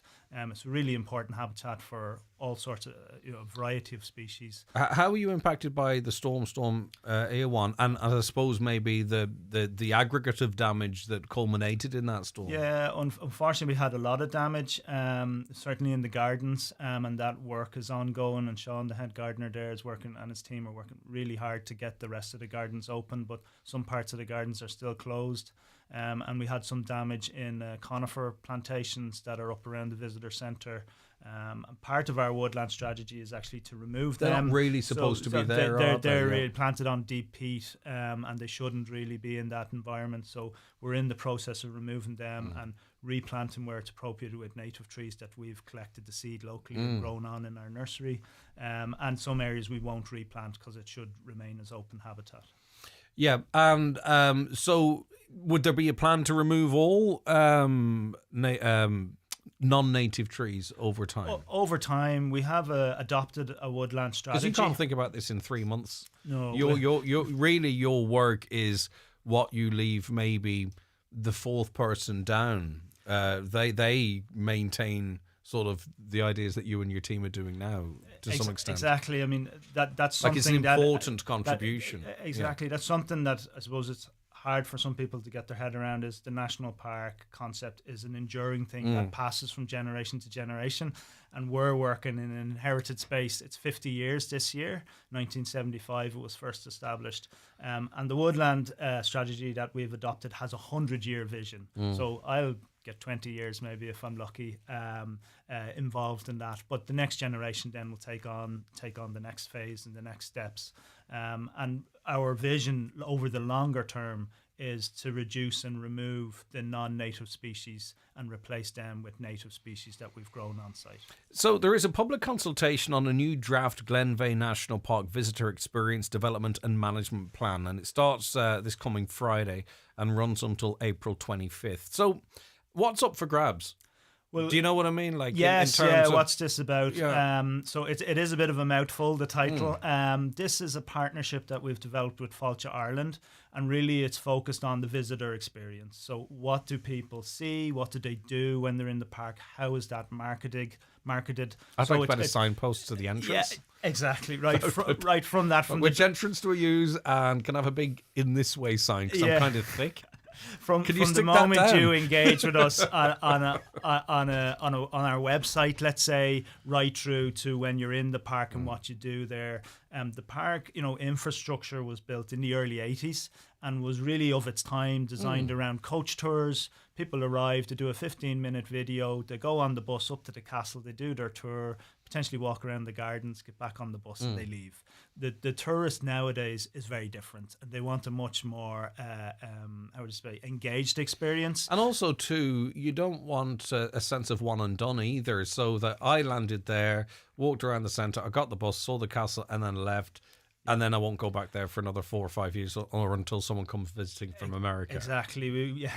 And we want people to have more dwell time and more options for them. Certainly more outdoor options and more engagement with nature. So this is really a consultation about how are we going to reorientate the infrastructure of the park. And what scope is there that. there for that? I mean, I think most people would walk the road that's there. Is there an option for more trails or? Yeah, that's exactly what we're looking areas? at. More trails, maybe pushing people into other areas further up the glen, more interpretation. We're looking at potentially a new visitor centre, more parking, looking at different ways of getting people to the park, maybe that they don't always use their car, public transport, and linking other trails out to neighbouring communities, Churchill, Doohery, Fintown, Dunlewy. Yeah, that really seems to be the capacity for growth there, doesn't it? Yes, yeah, I get you.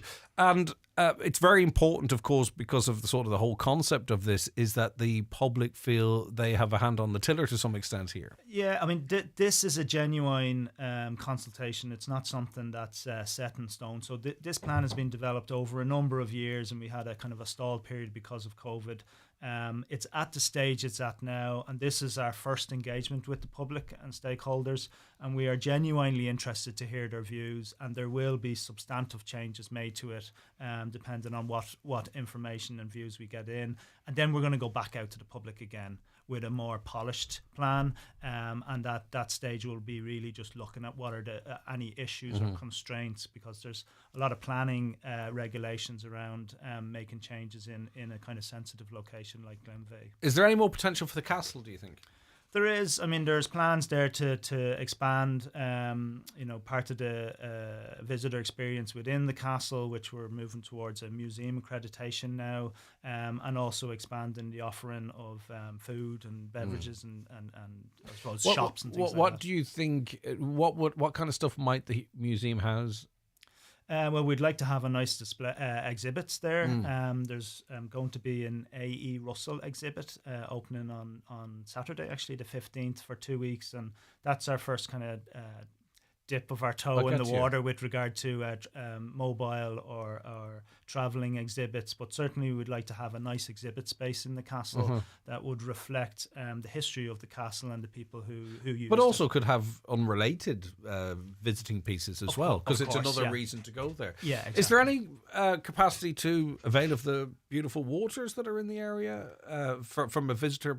I'm not talking like paddle boats or whatever, but I mean, I feel like you've got the structures, you've got the land, sand, and then you've got this great expanse of water. We have the lake. The fisheries is managed in partnership with Inland Fisheries Ireland, and people have a permit and they can go and fly fish there for salmon and trout. It's already up and going, right? So that's a really it's quite a niche, but it is a very kind of Highland experience, let's say, that people come to Glenveigh to do, and people will travel from all over to do that. Why wouldn't you? I mean, to stand on the banks of that lake with a fly rod in your hand, I could do 8 hours of that, no problem. I've never seen anything that can pass time like fishing. It's really, especially for someone like me who's so highly strung, it's remarkable. So, I mean, this is one of those conversations, Emmett, whereby it's a public consultation, right? So you don't want to come across as you're trying to impose your vision, which we know you're not, right? Yeah. But also, too, I think sometimes when you give suggestions, it kind of come across like you're narrowing the focus for the public consultation. That is not what we're going to do. But I do want to sort of maybe... Is there anything that we haven't touched on in terms of potential that you believe the park could go in, if that makes sense? I know we've actually probably talked on a lot of it in terms of trails and stuff, but... Yeah, I mean, I think there's some outstanding or unresolved question marks around really the castle space and that garden space, because it's quite tight and... it's a bottleneck really for people and how we move them around, and facilities for staff working. They're working in the space where all the tourists are as well. So that's a little bit unresolved, and really expanding the offering in the castle as well. But we're open to ideas, and I think we're civil servants. We work in the civil service, and we can be very conservative. I love civil servants, right? So, but we were having this beautiful nature. You're in your lovely park warden outfit. Now we're talking about civil servants. What's going on here? We're going so well. We need we welcome new and creative ideas, and we are open genuinely to input from people. By coincidence, a caller says, would Glenveigh make use of the lake? Would be lovely to see a boat ride there. I'm not sure about because you certainly wouldn't want to go dredging or anything like that there, but I can imagine, a 30-minute trundle up the lake and down the lake would be just to see, because it gives you an opportunity to see the space from a different perspective. And I mean, that's Stick a good it in idea. the public Put it in the consultation, consultation and submit it, and we'll consider it and have a look at it. Spent 6 years in Glenveigh on Sunday and was lucky to spot 2 eagles at the Glen. Was thinking on my way down a water bus like the one in Donegal Town on the lakes, taking visitors from visitor centre out to the waterfall and back would be great, and then on to Muckish to go up with the cable car. Right, okay, that's quite exciting. But yeah, the water did stand out to me as certainly around the listeners seem to be thinking the same. Underutilised resource, yes. And I suppose everything that we do needs to be within the boundaries or the constraints of ensuring that we don't do any adverse kind of impacts on nature. Yeah, exactly. But no, listen, good ideas, send them in, please, and we'll have a look at them. Yeah, and as you said earlier on, to reiterate, no harm, but sometimes public consultations are part of a process, and maybe sometimes decisions are fait accompli. Okay, I'm just saying sometimes, right? Yeah. I think the impression I'm getting from you, Emmett, is actually, we want the public to have their 100%. Say. We're interested in all the ideas, what's doable, what's not doable, so that the population's fingerprints are all over that. Is this facility availed of enough by schools? I mean, obviously, I don't know. Maybe the schools are never out of the place. Yeah, I mean, we have Claire, who's head of the nature education team, has been engaging with a number of youths and youth groups, and we're hoping to have kind of specific consultation with young people around what they would see as a vision for the park. And, over time, we want to develop a stronger link with young people, because as an enduring concept, the park is really there for the next generation, and I think their involvement, and they have, fresh ideas. I'd love to see some transition year projects focusing on Glenveigh. Yeah. Do you know what I mean? Because I think that's always a really good. I always find that's a great indication of what's interesting the young people, because we often talk about them and down to them and not to them. So it'd be lovely to see next year or the year after. Ultimately, we'd like to have like a youth ranger program. Yeah, that'd be cool. And engaging with the Brilliant. schools at transition year. We already do a lot of that, and Of they do course you do, great yeah. work. Given But it's another potential area of Yes, growth. yes, Yeah, yeah. exactly. Not everything. I know everything that can be done is being done. It's how can it be done better or improved or to widen it out. So how do people then engage with this process and have their says? And I'm speaking to the two listeners who text in us great ideas. You have not taken part in the public consultation, folks. You need to actually do it formally because they're lovely ideas, and that's exactly what Emmett and his team are looking for. So how do people submit notions? So we're opening on Friday, the consultation, and it'll be open until the 25th of April.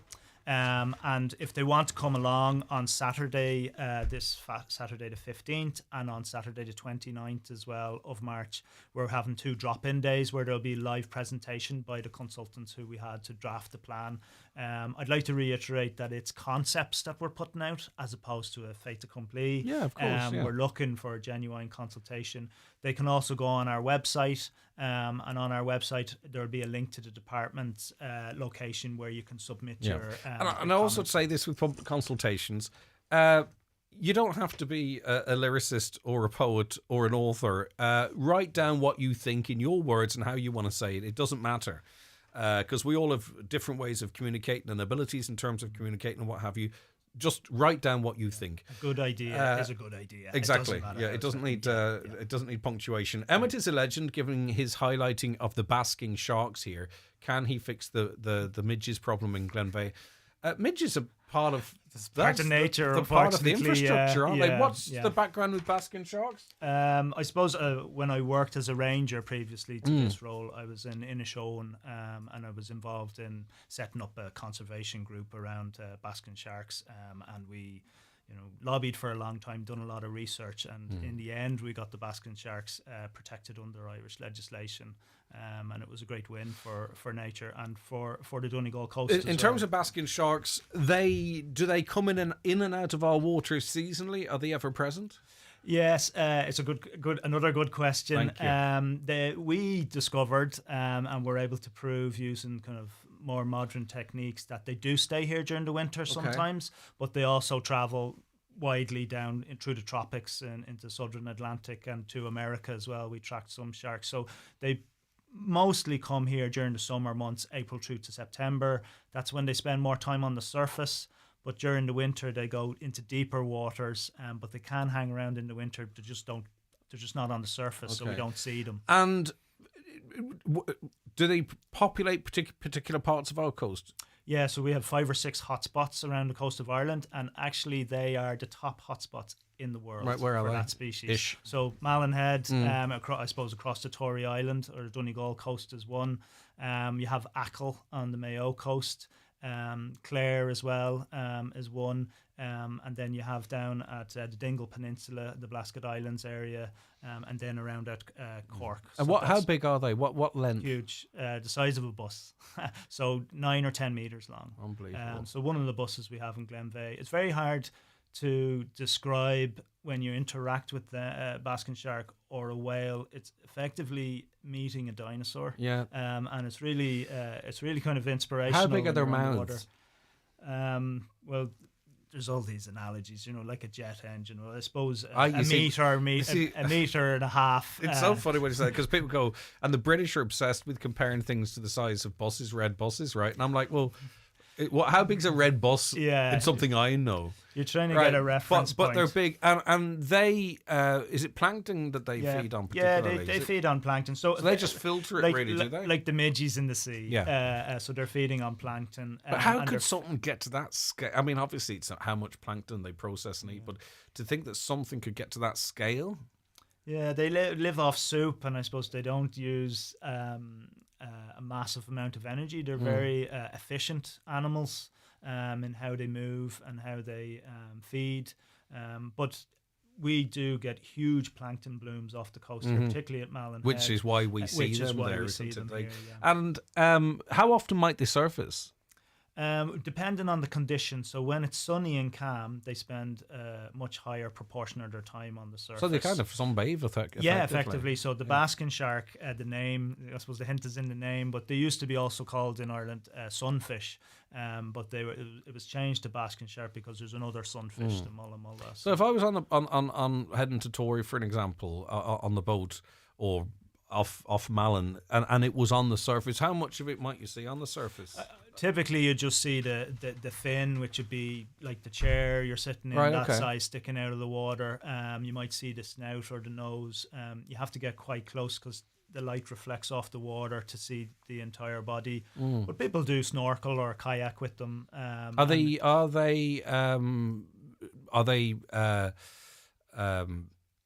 curious? Yeah, like dolphins, for example, that they have a curiosity to them, or they'd be particularly defensive. Like if I paddled my kayak and engaged its fin, is it likely to kick off or drop? It might. I mean, they're not curious like dolphins in the way they would interact with you, but if you're in a boat, they might follow the wake of the boat. But certainly there's a kind of a protocol and a recommended way of interacting with them, and you keep a certain distance. Touching them, typically they'll react in fright and dive, and they can kind of slash their tail. Of course, so in an effort to get down. I wouldn't recommend it. And do they swim alone? Well, we typically see them in groups because we're in an area where there's a lot of food. Right. So they're not necessarily socializing. It's just they're drawn to the same. That's an unknown. So that's something that still is yet to be proven. Are they a solitary animal? Do they stay together and migrate together?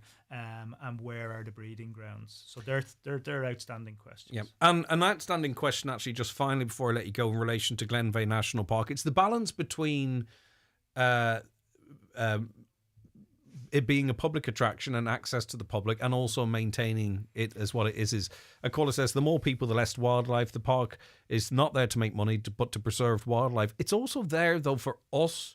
It is a national park as well, and we have to strike a balance, in my view, and we'll get Emmett's view on this, whereby we don't interfere with the wildlife, but we can actually step into it and enjoy it, because it is almost one of the last oases. This is why we can't have wolves anymore, because there simply is not the there's not the infrastructure, trees, freedom for them. This is what we have, and we need to be able to access it. But that's the whole thing. It's striking the balance between us being able to engage and experience it. But I mean, if we weren't doing what we were doing to preserve it, it wouldn't be there. So it's exactly. Yeah. So how do you square those circles? It serves a purpose, and the purpose is to preserve nature and protect nature, but also to allow people to facilitate people to enjoy and experience that. We have 17,500 hectares in Glenveigh National Park. Most people come, they visit the valley, which is about 2,000 hectares, and that's what they see and experience in Glenveigh. We have lots of zones where we don't intervene, so the park is well set up. And now a lot of in electric buses, so it's not like steaming up and down from the castle that you're all the time pumping fumes out, and it's all that kind of thing. We're well set up in a way to focus the vast majority of the people in a small area within the park, and that's what we're looking at. That's the payoff as well, to maintain the whole thing. Which is bigger, sperm whale or a basking shark? Oh, the sperm whale. And are they around here as well? Not really. They're in deeper water, but we do get them washed up when they've been, potentially they've died out at sea and they wash up on the coast here in Donegal. Or they've been completely mind melted by sonar from submarines. Who is to say? Yeah. Okay, Emmett, listen, thank you very much indeed. That's Dr. Emmett Johnston, Regional Manager at Glenveigh National Park. The purpose of our conversation is to encourage you to engage in the new draft Glenveigh National Park Visitor Experience Development and Management Plan. It's open on the 14th of March. And you're really being encouraged as an individual or as a community to make your written submissions or observations. More information on the website, which is at? If they go to the Glenveigh National Park website. Couldn't be easier. Okay, and if you text us in brilliant ideas, also message that in. And that also can be like our texter that is concerned about the balance of visitors. Course, that is course. Also part of the Very future. Valid so point. Don't feel that because maybe your opinion might come across as negative, that it's not a valid opinion.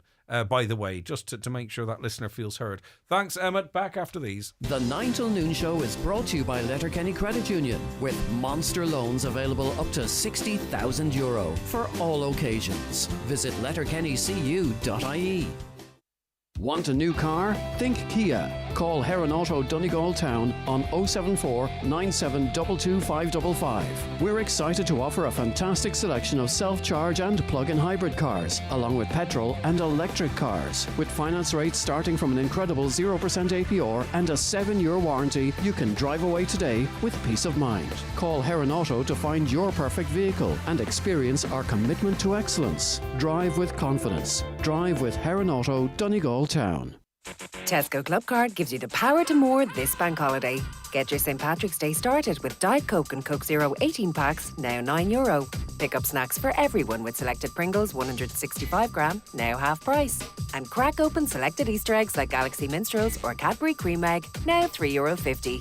Get more from your shop with your Tesco Club Card or app. Shop in store or online. Tesco.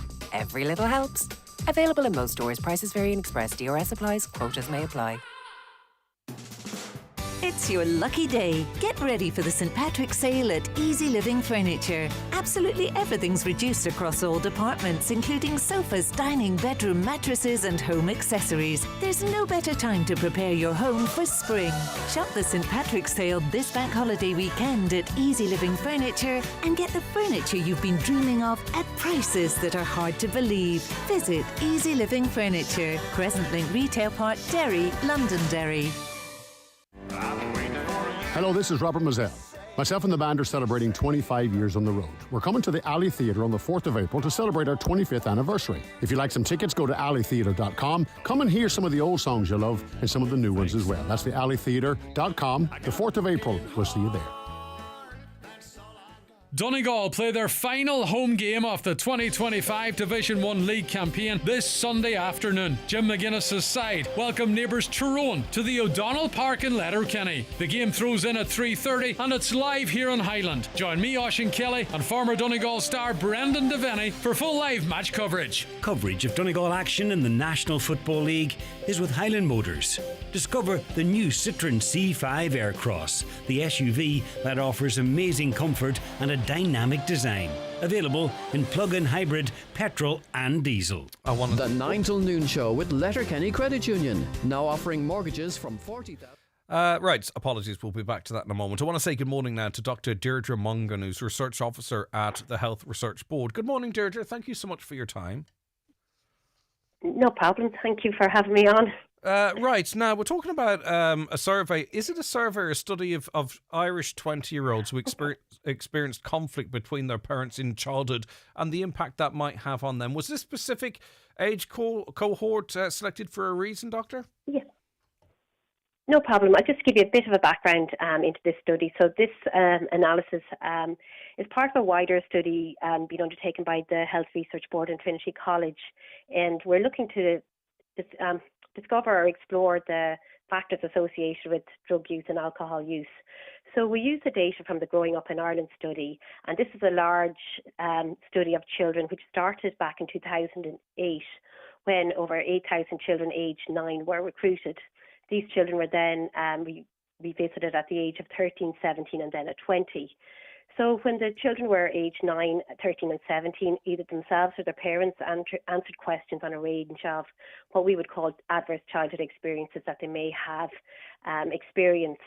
And then when they were at age 20, we looked at their drug use behaviour and their alcohol use behaviour to see was there any relationship between those children who had experienced adverse experiences as a child. And when we talk about adverse experiences, these include things such as experiencing the death of a parent, having conflict between parents, having somebody who uses drugs or has alcoholism in the immediate family, living with somebody who has mental health disorder, being taken into foster care, having a parent in prison. So a range of different experiences which can have an adverse effect on a child throughout their childhood and also into adulthood as well. Okay, I hope it's not a controversial question in this context, but does this take into account, nature versus nurture, that maybe genetically, maybe we might be inclined to follow certain behavioural traits of our parents, or the impact of seeing it having a negative impact on us as we strike the 20s? Yeah, it's a very interesting question, and it's this field of study has really taken off internationally in the last 10 years. And what we are seeing is that children who do experience, negative experiences as a child, this can have irreversible effects on their body system. So there's a lot of research to show that this can affect their immune system, endocrine system. It can affect their neurodevelopment and cause changes in their brain. It can also impact a person's coping strategy, so that they, develop, I suppose, adaptive coping strategies and may use drugs and alcohol to cope with their life's problems rather than using, healthier strategies. So I think what the data is showing is that it's probably both, that these experiences actually cause changes in their bodies, which do then lead on to negative outcomes as an adult. And yes, a lot of, it is difficult to disentangle what exactly is nature and what is nurture, from a study like this. How do we support children in these situations? Because it's very difficult. We can't make them immune to what's going on in the household unless we take them from their parents, and that in often cases, I think the best place for a child is with their parents. So what can we do to ensure the latest group of children that maybe are living their lives like this have the best chances of their own positive life? Okay, so as part of this study as well, we looked, as well as trying to measure the extent of adverse experiences among children, we also looked to see if among those children that did go through these experiences, whether things such as having positive family relationships, positive peer relationships and school engagement, whether this had any impact on, their drug use and alcohol as an adult. And what we've found is that they do to a certain extent. So a child who does go through these types of events, if they have positive parental relationships, particularly close relationships with their father, and they are engaged with school and they have friends, it can buffer to a certain extent, but it's very difficult to undo the potential damage that, that from experiencing these type of events. I suppose what we found in this study as well, that the type of experiences that put children most at risk of problem drug use or problem alcohol use as an adult was living in a household where there was drug taking or alcoholism. The second one was mental disorder in the immediate family, and the third one was conflict between parents. And I suppose what that's showing as well is that if a child is living in a household where there is a person with, drug taking or alcoholism or a mental health disorder, that I suppose firstly it's important that the family member gets the treatment that they need in order to deal with their issues, and also that the child is part of this program as well, so that the child isn't forgotten about and their needs are catered for. For sure, and I would say often too, all three are present, and I just think too, I think sometimes we can give up on people very quickly, and I think I would love to see, and this sounds fanciful, us as a society understanding maybe if someone's going through difficult times as a young adult, why they are. We're very quick to judge and throw words out and throw them away as if they're disposable, right? But if we all maybe, they say it takes a community to raise a child, I think if we all maybe could understand this a little bit better, it could also be part of a solution. Absolutely. And, we do find that there can be a lot of stigma around drug taking, and particularly people who have drug problems. And we know from other research we've done in Ireland that women, particularly mothers who have drug problems, there's a reluctance to get treatment to deal with that problem because they're afraid of, because of the stigma that is attached to that, and that may be preventing them getting the help they need, and that would actually minimise the likelihood of their child developing these problems themselves in adulthood, and breaking that cycle from one generation to the next. So it is important that if people are having problems, be it to their mental health, be it their drug use, that they're supported to get through this and to try and become drug free, try to recover from their mental health problems, and this will help the next generation, and that will help the children who are living in those situations. Okay, and finally, this kind of study is really important, and it's great that it's been published, but it's very useful information, hopefully, to inform or help form policy or policy changes. Yes, and I think what our research has clearly shown is that those children who are experiencing multiple negative experiences, they're the ones that are at high risk, and it's important that these are identified and supported. And, we hope, the role we have in the Health Research Board is to provide the evidence, and we hope this can then now inform, policymakers to develop, programs in order to reduce the likelihood of these children going on to develop problem drug use or alcohol problems in adulthood. Dr. Deirdre Mongan, Research Officer at Health Research Board, thanks so much for your time. I really appreciate it. No problem. Thank you. Bye-bye. Have a lovely day. Back after these with the news.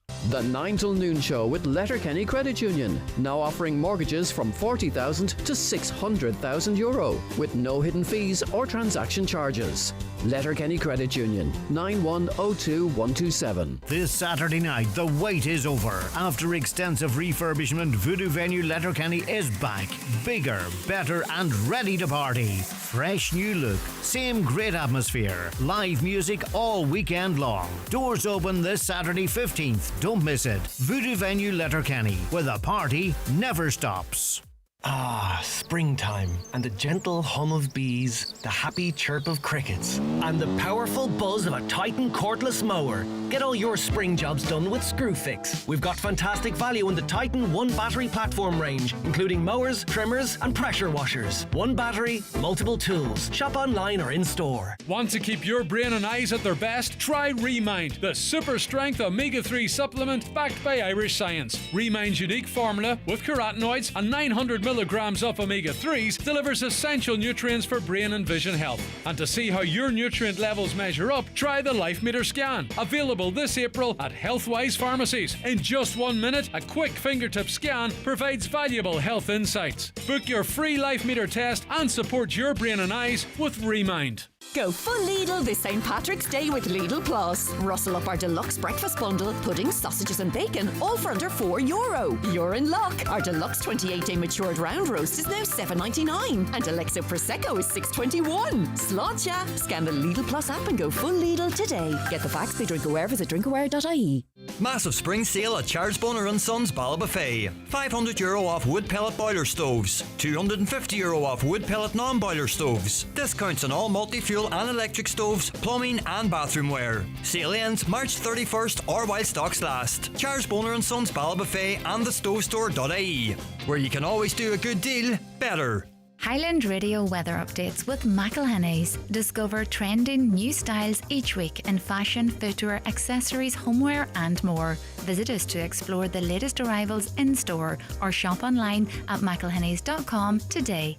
So it's going to be mainly dry today with a mix of cloud and sunshine. Highest temperatures of 6 to 9 degrees and a light to moderate northerly wind, occasionally fresh. With all the stories that matter across the Northwest, it's Greg Hughes on the 9 to noon show on Highland Radio. And it is 11 o'clock. Let's get a news update and say good morning once again to Donna Marie Doherty.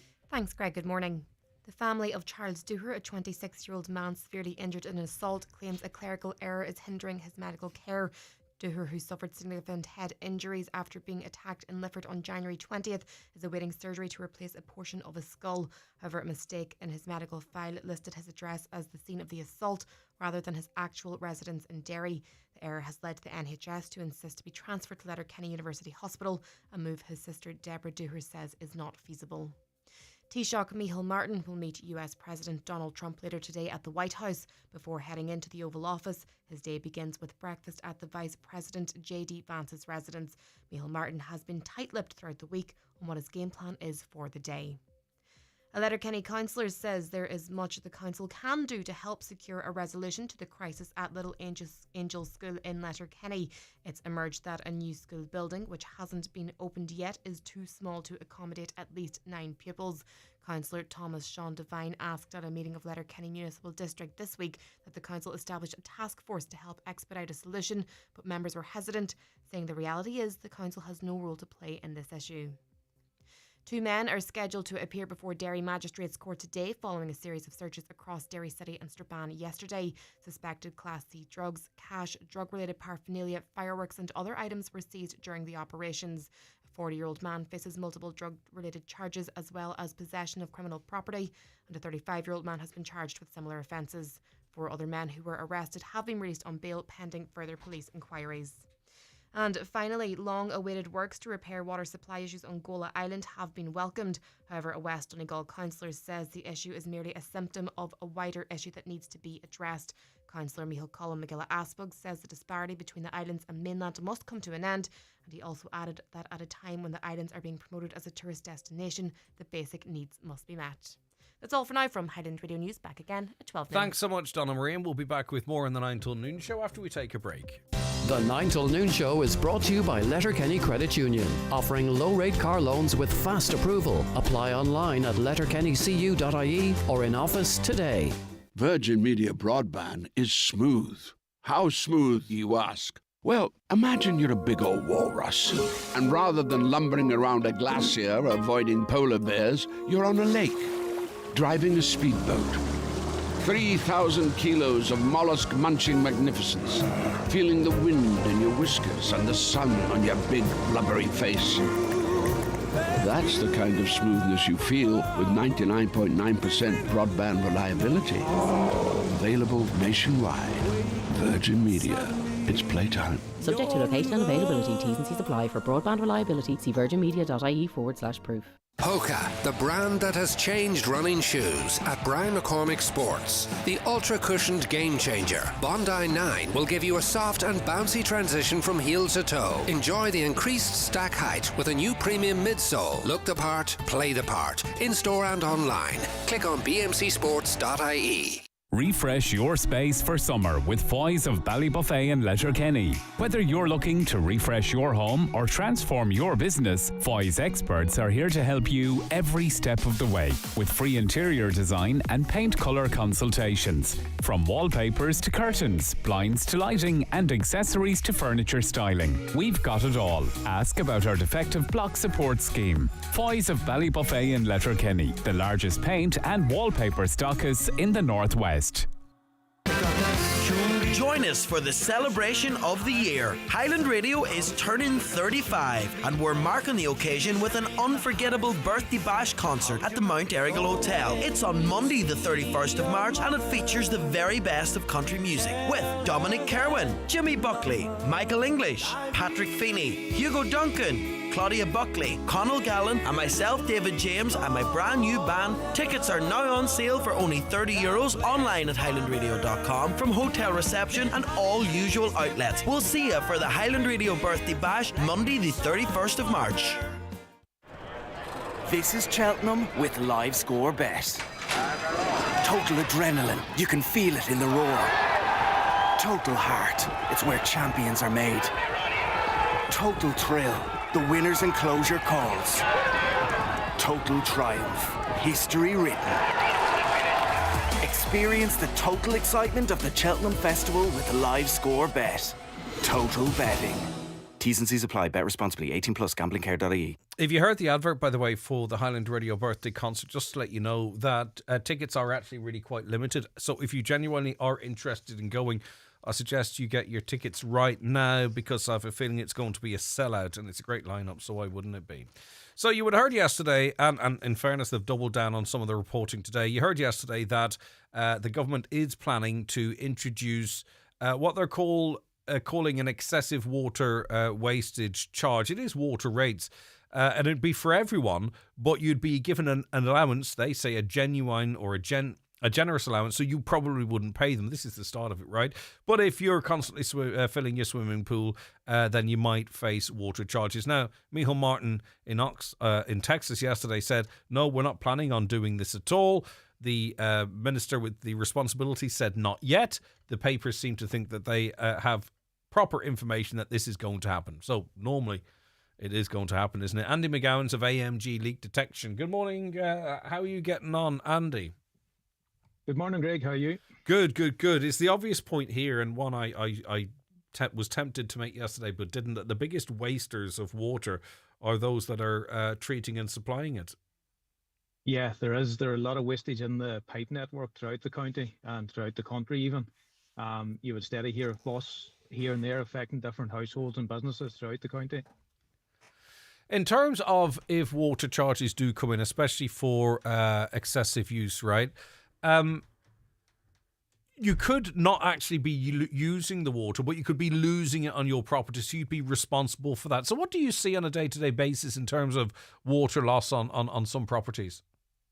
Yeah, that'd be correct, Greg. So a lot of properties have water meters or tobies up at the driveway of the house. So you could have a leak from the toby down to the property. As you say, the leak might not necessarily be inside the house, but on the line between, to say, usually the kitchen sink to the meter, and you'd be losing water there and you wouldn't even notice. But typically you would have leaks inside houses where you would notice damage like paint flaking off the walls or wooden floors swelling, doors jamming that you can't close them. You might hear a noise or get a smell of dampness. And then that's your kind of signs then that you have a possible leak within the house. Are leaks on your average property more likely to be sort of, from the tap to the meter, or under the floors of a home? Is there something that you come across more often than not? Yeah, in most cases it would be inside the house. Usually the pipe from the meter down to the house is a heavier gauge pipe, and now unless it was a stone was pressing against it or there was maybe remedial works done at a certain time, it might get crushed and bust. But mostly it's inside the house because it's usually copper piping inside the house, which over time can wear, and you'll get pinholes in. Certain areas the water seems to be affecting the copper worse, and then you just have wear and tear of pipes crossing over the top of one or fittings failing under the floor, and then you've a big escape of water then. Just in relation to, and I'll have to be a little bit careful here because I think it's an ongoing sort of a situation, but just in terms of claims that some of the chemicals that were being put in water to treat it was having a negative impact on copper piping in quite short space of time, actually. Have you seen much of that? Is it easy for you anecdotally to identify where more of that's propping up in the county compared to elsewhere? Yeah, you would get phone calls from certain areas there, and it's very common. And in that case, you're not really going on to do a leak detection. It is more or less just a rip out and replace, because what's happening there is you could have a length of copper pipe, say 20 foot long, and the water is weeping through the pipe. It's not actually even putting a hole, so if you have that the whole way along, it's just the potential to let go at any stage and open out into a more severe leak. Is it a leak if I have a radiator that I'm constantly having to bleed in an older house? Have you been bleeding it from day one, or is this just something that's started? Not talking about me, but probably about 10 years ago. Right. Usually in case like that, if it's always been in the property, if you've always had to bleed that radiator from day one, it's not likely to be a leak. If it's something that's just developed over the last couple of months, or if you're finding that you're bleeding more than one radiator, or you're hearing a lot of air and water traveling through the house when the heating's on, you would have the potential of a leak happening there. Now, that is the situation in my house, and I mentioned it because I think sometimes you talked of, flaws and issues like that, doors not closing, but it's not always obvious that there is a leak, is it? No, not at all, because you say if your oil boiler was outside and you had a leak in your heating system, your leak could be outside on your street, and inside the house is perfect, but you're losing water outside on the way out to the oil boiler. Now, a simple test for that would be to tie up the ball cock on the small tank in the attic, and you would just monitor it for a few days. If it empties the tank, then right, that water's getting away somewhere. So there's a few wee simple tests you can get the homeowner to do themselves. Well, listen, they've put in a meter infrastructure. Maybe it's kite flying to say water charges are on the horizon. It seems to be the direction of traffic at the moment. Would you advise people, and of course you would as a leak detection company, but I mean also, you can spend a bit now and save a lot into the future.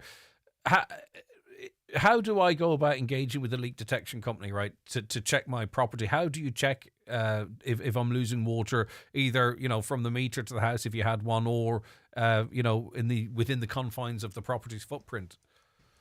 Yeah, so what the homeowner could do, if they did have a meter installed, they could go out to their water, Toby, and you'll see like a dial on it, like a speedometer in a car, and there's a wee disc as well with an arrow on it, and you'll see it turning. Now, if you go into your house and you make sure nobody's using any water within the property, you go back out to the meter again and see if the dial's still turning. If it's still turning, there's still water passing Water's through being there drawn, somewhere. isn't it? Yeah. Yeah, Okay. that's it. There's a demand on it, and even though you're not using anything, so we sample checks like that.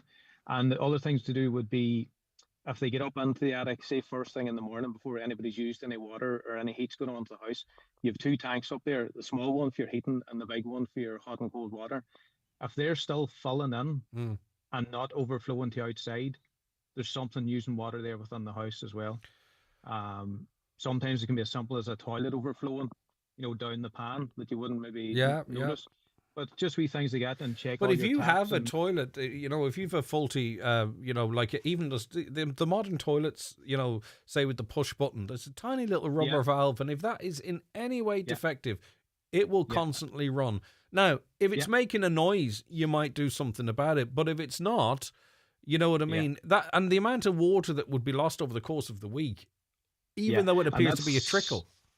Yeah, and that's very common for business premises, where you could have maybe 10 or 12 toilets, depending on the business. And if you have 2 or 3 toilets like that, that's steady trickling down 24/7, that's going to be a substantial amount of water. And a fleck of dust, almost like a fleck of dust into that rubber washer, and that's it, unless you clean it or replace it. It basically has a pinhole to come through. That's more or less what it's trying to feed through. Now, I take it you don't come out with 2 sticks anymore, do you know?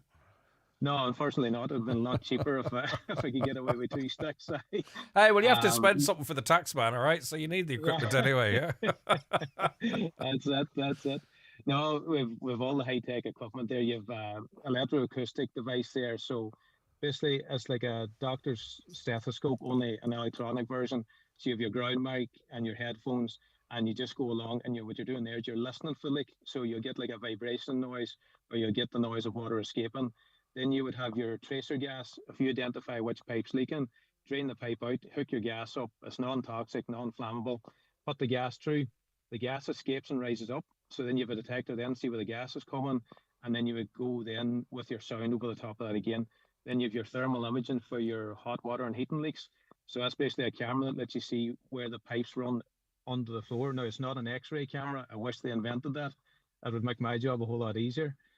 But you use all them, and with being a plumber as well, you have a rough idea of the layout of houses, where pipes are going to be running, and it ties in well together. You need all that equipment to narrow it down, that you're not guessing within the property where the leaks for are. sure. And listen, obviously we're talking in the context of domestic leaks, and they are an issue, but businesses are actually paying for water now, so there's never a bad time. I think if they think or if you think it might be more difficult to isolate everything in a big business to sort of see if the meter's still ticking along, but it's certainly something that needs scrutinizing, and there's always a way. All right, Andy, listen, thanks very much for that. Do 2 sticks work, by the way, jokes aside? Water Doesn't work divining. for me. Some people can. So Can there they, is some though? people that can do it. Can they? Yeah, well, they seem to do it. Do you believe They it? seem to do it. Yeah. I'll not take my chances. All right, I'm not asking you to cut down a fairy tree in the middle of a field, Andy. Settle yourself. Yeah. All right, then, listen, if anyone wants more information, AMG Leak Detection. Andy, thanks for your time. Continued success with the business. Lovely to chat to you. Thanks, Greg. All right, bye-bye. Take care, Andy. Thanks very much for that. The county's #1 talk show, The 9 till Noon Show on Highland Radio. The 9 till Noon Show with Letterkenny Credit Union. Simplify your debts with a debt consolidation loan from Letterkenny Credit Union. Call us on 074 910 2126 or apply online via our app or in office today. For an efficient, mild hybrid system that doesn't compromise on the joy of driving, test drive the Mazda CX-30. This compact, stylish SUV comes with fuel-saving Mazda M hybrid technology and a 6-year warranty. Test drive the 251 Mazda range at McGinley Motors, Letterkenny. Mazda, crafted in Japan. If you're into makeup, then you'll want to know that Lancôme's elite makeup artist Lorraine Lynch will hold a makeup and skincare masterclass at McGee's Chemist Letterkenny on Thursday 13th of March at 7pm. With refreshments, giveaways and prizes, it promises to be a really enjoyable experience. Tickets at just €25 are redeemable against any Lancôme purchase on the night. Places are limited, so booking is essential. Call McGee's Chemist on 9121409 or call in store to guarantee your VIP place. Discover Centra Simple Savers, your go-to for great everyday value. Like Kit Kat 2 Finger Bars 9-pack, $1.50. Lions Tea Bags 80-pack, €2.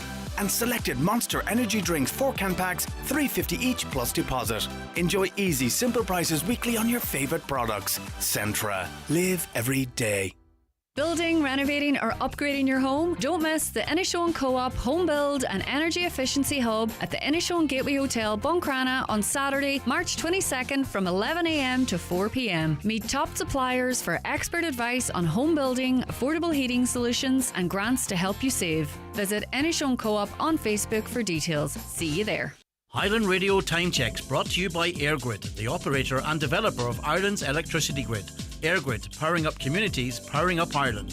The time is 11:17. Now, normally I don't like to bombard you, but because we are raising money for charity this week, I'm going to and remind you of the auction that's running on the show this week. And we've got some fantastic prizes to give away. And we've got some bids on some, and bids are still open on others. So we're still awaiting our first bid for a 3-night stay in the Wild Atlantic camp. You're invited to stay in their luxury new large chalet, sleeping up to 8 people. You'll be spoilt for a choice of things to do around Creeshla, Dunfanaghy and wherever you might go. That's worth, we estimate, around about £600, and it'd be something I'd be tempting on bidding myself. We also have a 1-week stay in a luxury 4-bed villa that is in Spain. It's in the resort of Quezada.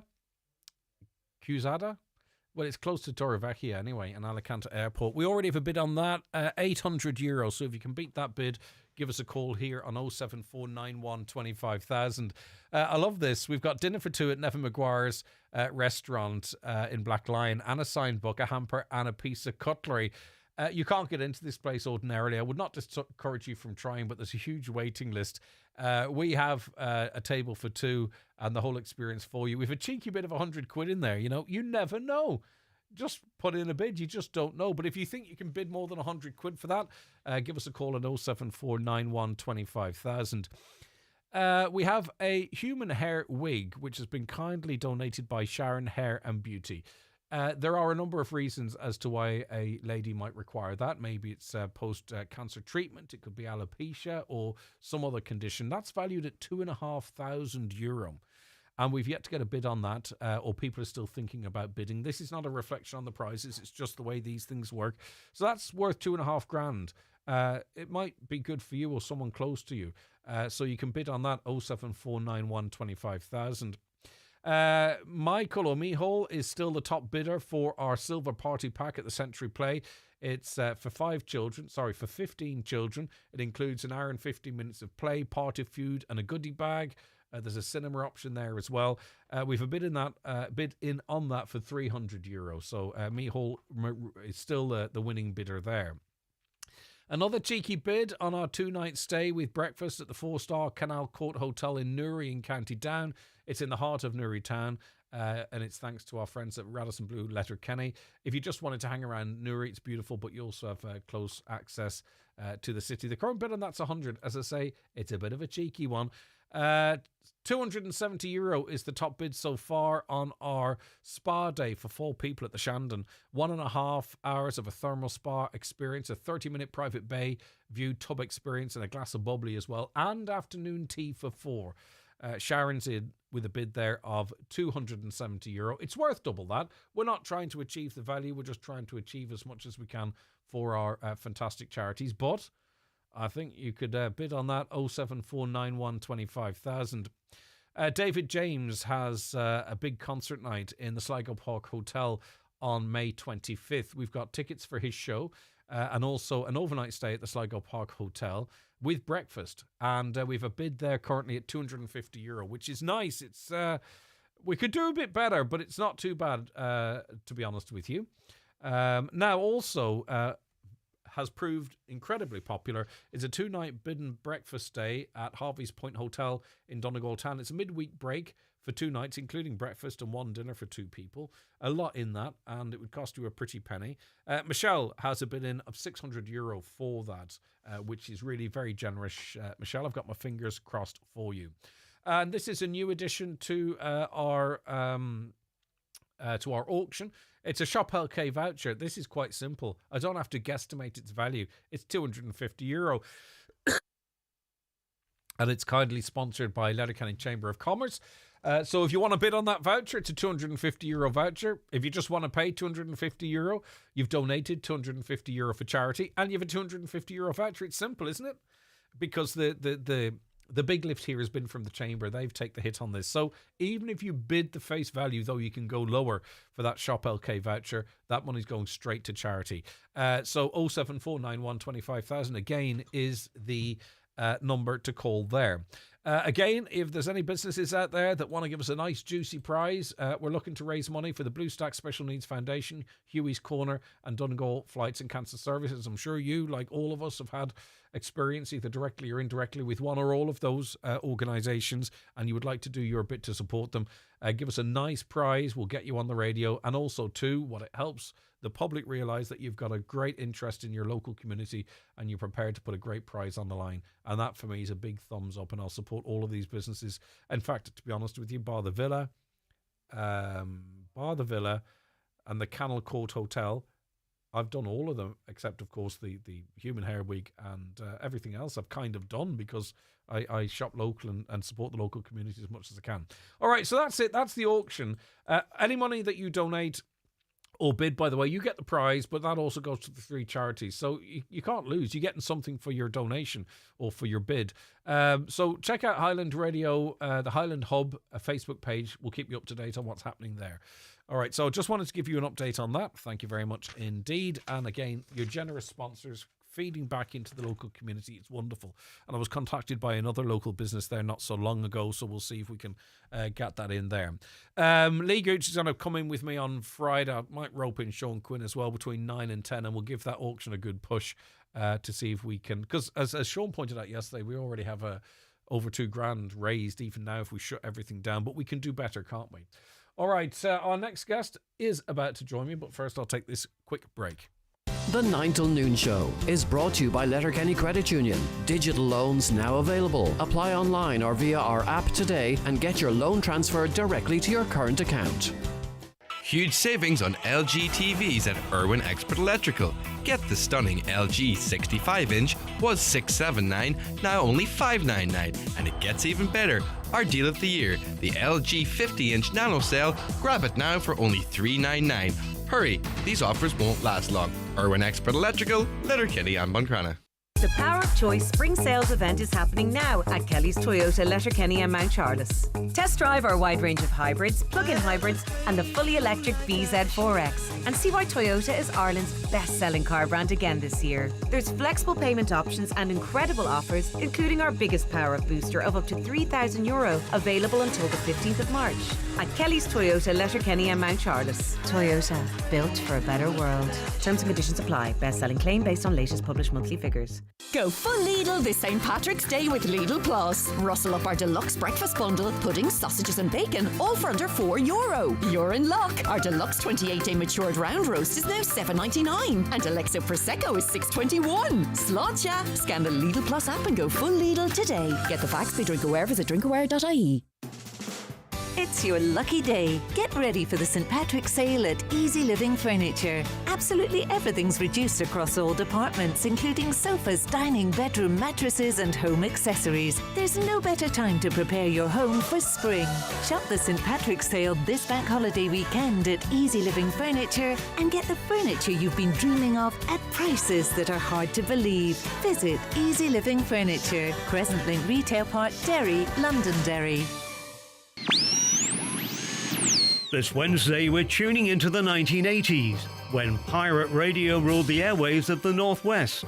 I'm Russ Padmore, presenting the final episode of a documentary that recalls the decade when unlicensed broadcasters pioneered local radio and politicians had a new platform. All the mainstream political parties at election time, not only did they participate in radio programme on pirate radio, but they also paid for advertising for election campaigns. The lasting impact of pirate radio in Ireland.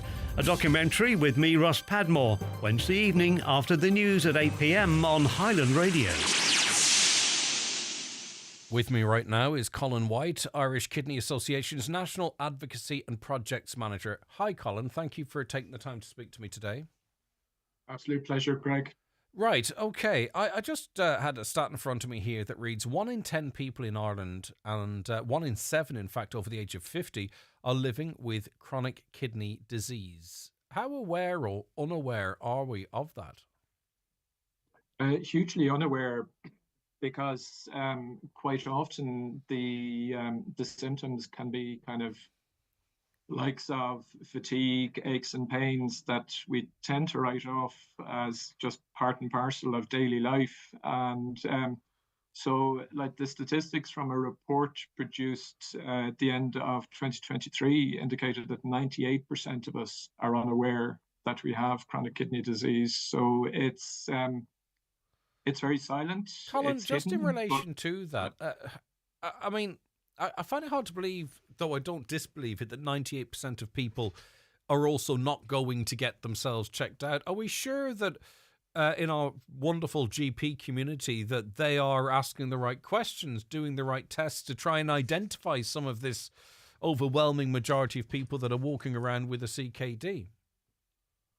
Well, this is all part and parcel of the Irish Kidney Association's campaign around World Kidney Day, is to shine a light on it and bring awareness to it, that like as well as the age having an impact, like the over 50s being 1 in 7 compared to 1 in 10 for the general population, you have those with cardiovascular disease, hypertension, diabetes, who are at much higher risk of developing CKD, or equally, it's a two-way relationship. If you have chronic kidney disease, you are at a much higher risk of developing cardiovascular disease.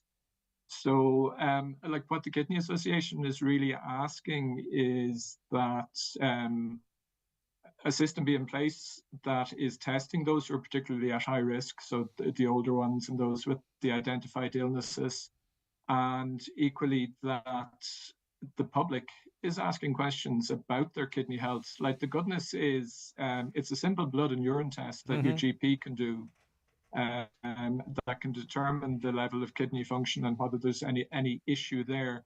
And in the last couple of years, some new medications have come online that they can now actually properly manage people with chronic kidney disease. They can slow the progression of it. Yeah, well, we are actually far more advanced in this area of health than we are in other areas. We're lucky, you could argue, in that, as you say, early treatment can can slow down the disease, prevent its progression.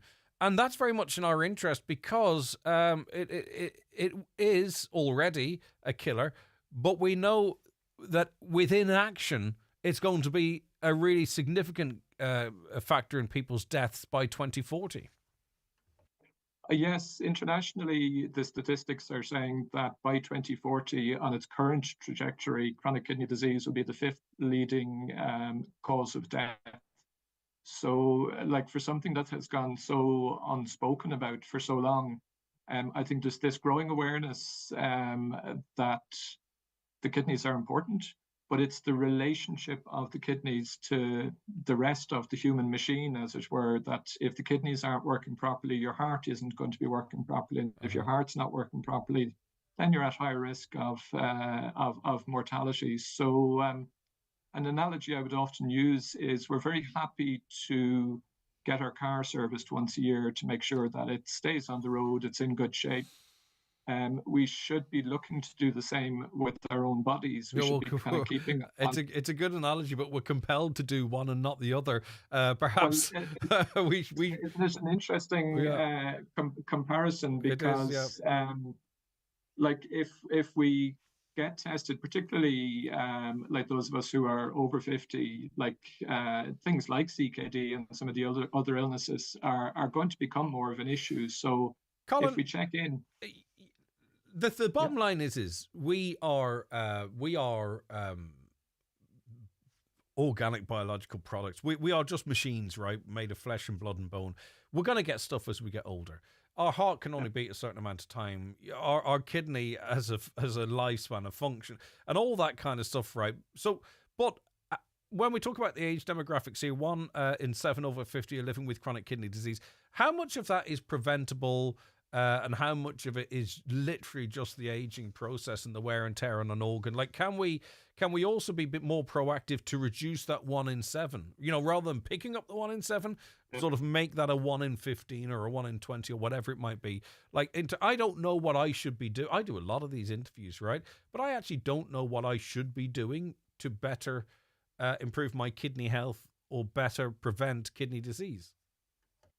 Well, it's actually the general public health advice is very relevant here. So it's about everything in moderation when it comes to the diet. And then it's about encouraging kind of regular physical activity. So it's not about turning yourself into a top international athlete on a very refined diet, but it's just about being sensible and checking in if you are in one of the higher risk groups. When you have a conversation with your GP, asking that question, and how is my kidney health?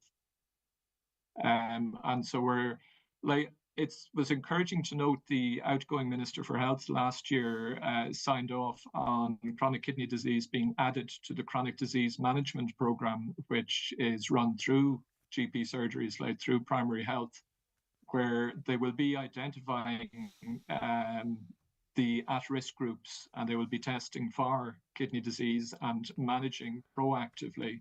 So looking at health being an investment rather than a cost when things are breaking down, that if we invest in preventative healthcare, the payoff is enormous in terms of quality of life, but equally the financial savings that can be made by the state are enormous. And indeed, and to borrow your motoring analogy as well, if a local garage had a reputation for bad diesel or petrol, you would go to a different one, even if it cost more.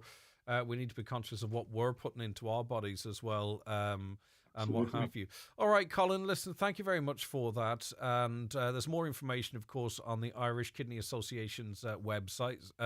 You can greatly limit your risk in most areas with a generally healthy lifestyle. You don't have to become a saint or anything. And all that advice and information is there. And again, unfortunately, it's a call on our health service to spend a little now to save a fortune into the future, Colin. It shouldn't be an argument we have to make, but it comes up time and time again in conversations like this. Thank you so much. Enjoy the rest of your week, Colin. Thank you. Bye-bye. Colin White, Irish Kidney Association's National Advocacy and Projects Manager. Now, please tell people not to swim with basking sharks. I'd like to see one. I mean, rather than not swim with it, you know, it'd be nice to see a basking shark. Some fella promised me something from, where was it? I can't remember where he was now. He was down off something to do with Slieve League tours or something. He was on air and he promised me something or other. I'm going to have to take him up on that this summer. I would look forward to that. But also, there's lots of... I just love the water. We were out in Tory last summer. That was wonderful. I'm lucky enough to have a wee boat, spend a lot of time. Seen dolphins in Downings Bay, Fanny's Bay, round there. Love it round Fanny's Bay. And also so much more to see over the summer. Looking forward to it. Let's hope we get a good summer with calm seas. I brought my daughter to a teddy bears picnic 20 years ago in Glenveigh, and she still talks about it. This listener says, more teddy bears picnics for the 4 to 10-year-olds. Yeah, indeed, there are different themes or whatever. Will the opening of the minor injuries clinic in Letterkenny be like the building of a bridge over the Swilly? Will we be talking about this subject in another 35 years? Sadly, I think so. Why is it that solutions which are obvious to the people affected are not seen as a priority by those who can get the job done? It's not a concern I have, it's an observation. I wonder, are we going to move to a point whereby we're going to see some of these services being provided privately, and then it's being deemed that is that service being met? I'd be concerned about that. Good morning, Greg. The hospital is continually under pressure as there's no capacity in the community. Ask how many delayed discharges waiting for home help or long-term carers are being cared for in the acute setting. This is the biggest, the bigger news story. It's something we cover all the time. But when we're talking about what's happening in the AD, we can't always then start talking about step-down care, home care packages, care in the community. It's just physically not possible. With regards to Letterkenny Hospital overcrowding, I think the doctors are a lot to blame. I'm from an era where the doctor was able to see you, diagnose you and treat you for all minor illnesses. Never in my younger years did the doctor automatically send you to the casualty without even seeing you. My daughter rang NowDoc last week and was told to go to the ED. She was given different medication that any doctor could have given her. It's a disgrace. What are our GPs doing? The NowDoc's a very good service and valuable. I've used it. I love the staff there. They've always looked after us. But do we need to start actually having a conversation? I think this is a paid-for service, isn't it? What is going on that so many people are reporting them effectively not being seen but transferred to the casualty? The Purple Path, it doesn't exist. There's been a clamour for a separate minor injuries clinic for quite some time, says a listener. But I brought my child to my own doctor thinking I'd be able to have a wound stitched there, but was sent to the ED, chock-a-block. Waited 5 hours and 5 stitches, a 5-minute job. Sorry, I didn't report to the private medics clinic. Could cost more or less the same, but I've sympathy for the staff and very ill patients. Okay. Right. Chris, before I fire the jingle, good morning to you. What is that? There's a black thing on your screen. Is it a cover on the phone? Is it your camera's damaged? What is it?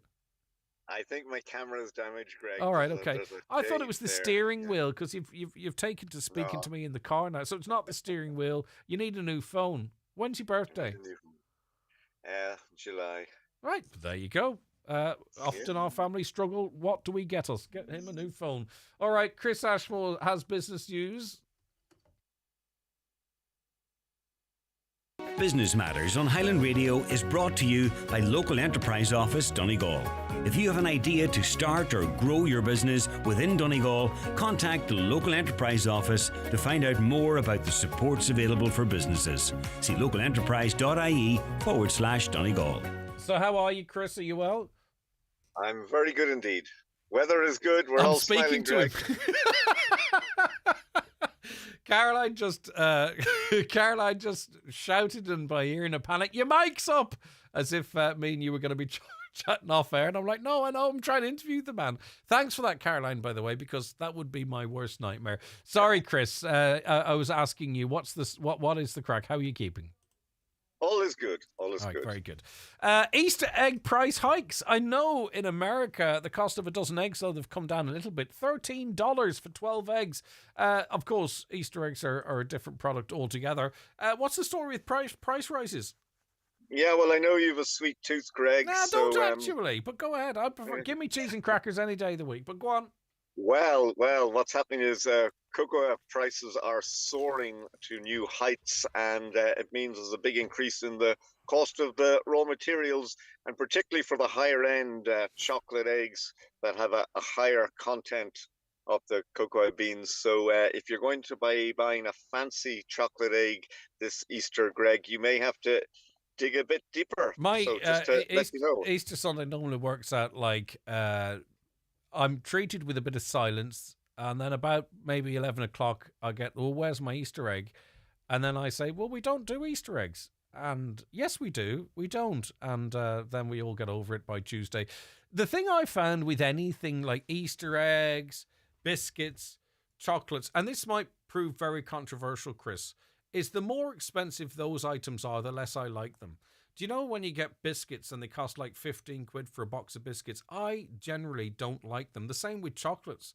You know, the more expensive they are, I don't like them, and it's Easter eggs too. So cheap and cheerful. You can still get Easter eggs in shops. I think we got them 5 for a tenner or something like that there. Yeah. It'll do bad enough. Yeah, so the word is 3 for a fiver, give Greg 3 Easter eggs. Yes. We heard from Jimmy Stafford as the new Letterkenny Chamber president. There's meets and greets and meetings ongoing and all that type of stuff. Chris? Yeah, well known, of course, works operations manager in the Bank of Ireland and previously president of the Chamber, Letterkenny Chamber, back in 2020. He's been on the Chamber Council since 2015, and he has been elected as the new Chamber. and takes over from Claire McDonough. So, as always, plenty happening on the chamber front. And Jimmy, many, of course, know him as a presenter on Highland Radio as well, and always hugely supportive of local enterprises in any way that he can. So, no doubt he's relishing the prospect of the year ahead. Yeah. News of a business support clinic, Chris. Yes, just to point out, this is taking place this Friday at 10 o'clock. It's online through the local enterprise office, and it's an opportunity essentially to learn about the various supports and services available to small businesses in Donegal. So, look, a good way if you want to find out what's out there, what the helping hands are, and can point you in the right direction. Just go on to the local enterprise office in relation to that. And also coming up, there's a thing called Scala. Now, this is it's a program for entrepreneurs who really have a lot of potential. It's essentially a fast track program, and there's going to be an information meeting on that on Wednesday, March the 26th. So if you want to inquire from the local enterprise office, there'll be a Q&A session, and certainly worth exploring if you believe you've an idea that could take off quickly. This is really for businesses and ideas that have considerable potential. All right, news of a new wind farm for Inishowen. What scale's this? Yeah, now this is quite a small development, but as you know, Greg, one of the difficulties for wind farm promoters is actually A, getting through the planning process, and B, the connection to the grid can be an issue. But planning permission has been granted for a two-turbine wind farm at Upper Illies, which is near enough to Buncrana, and it's a pretty big one. There are only two turbines, but the rotor blade diameter will be 82 meters. So if you think of a 100-meter sprint on an athletics track, and not far off the length of that, and that's just the diameter of the blade, so it gives you a scale of it. The applicant is Fawn Wind Limited. Hasn't been too many new developments in recent times, so just wanted to flag that for you. Brilliant stuff. Right now, coming up on this week's Business Matters podcast, a couple of interesting guests, or indeed. So who's up first? Helen Nolan, of course, from a very successful organisation. Chris, you coming back to me? Chris is frozen. All right, I'll see if Chris reconnects there. Yes, you are there, right? Chris Stawley-Briggan, you must have had a call coming in. Yeah. Now, Spriega Sport, talk to us about your guest there. Yeah, it's based in Carndonagh, and it recently won the Best Business in the Community Award at the All-Ireland Community and Council Awards. It also won a Highland Radio Hospitality Award. Now, this is a social enterprise. They do a huge variety of things. They have a child and family hub. They have a digital creative lab. They have a couple of shops, one specializing in clothing, one on restored furniture. Big involvement in helping out in the community. It is run on a basis they want to make a profit, but it's invested back into the community. And they estimate that it's worth around €2 million to the local community, providing a whole range of services, including helping employment opportunities for those with disabilities. And, it's great to see that other people around the country can actually replicate their model, because what they have achieved is quite considerable. So I've been speaking with Helen Nolan about this, and she's been talking about the really positive impact that they've had on the local area. We try to buy as much materials and any resources that we need as locally as we can. So we do try to keep as much money as possible within the Camden and the wider Inishowen community. We're probably contributing close on 2 million to our local economy, which is huge when you think of where we started. But it's just, it's been an incredible journey for me personally, and for so many of our team who've been there from the beginning. Interesting chat too, coming up with Neil McConnell of ISME. Yes, now Neil McDonald, he's the chief executive of ISME, which is the Small and Medium Enterprises Association. They're looking for changes in the defamation laws. Now, Greg, this is it's a very interesting topic. A lot of small retailers, those in the hospitality interest, a lot of cases around shoplifting and alleged theft, and If the wrong thing is said, you can quite easily end up in court. It can be a very expensive process. And the ISME, which represents small and medium businesses, they're taking a real stand on this. And Neil has been explaining it just why they are so concerned. Believe it or not, we have more defamation actions in Ireland on an annual basis than they do in England and Wales, with 12 times the population.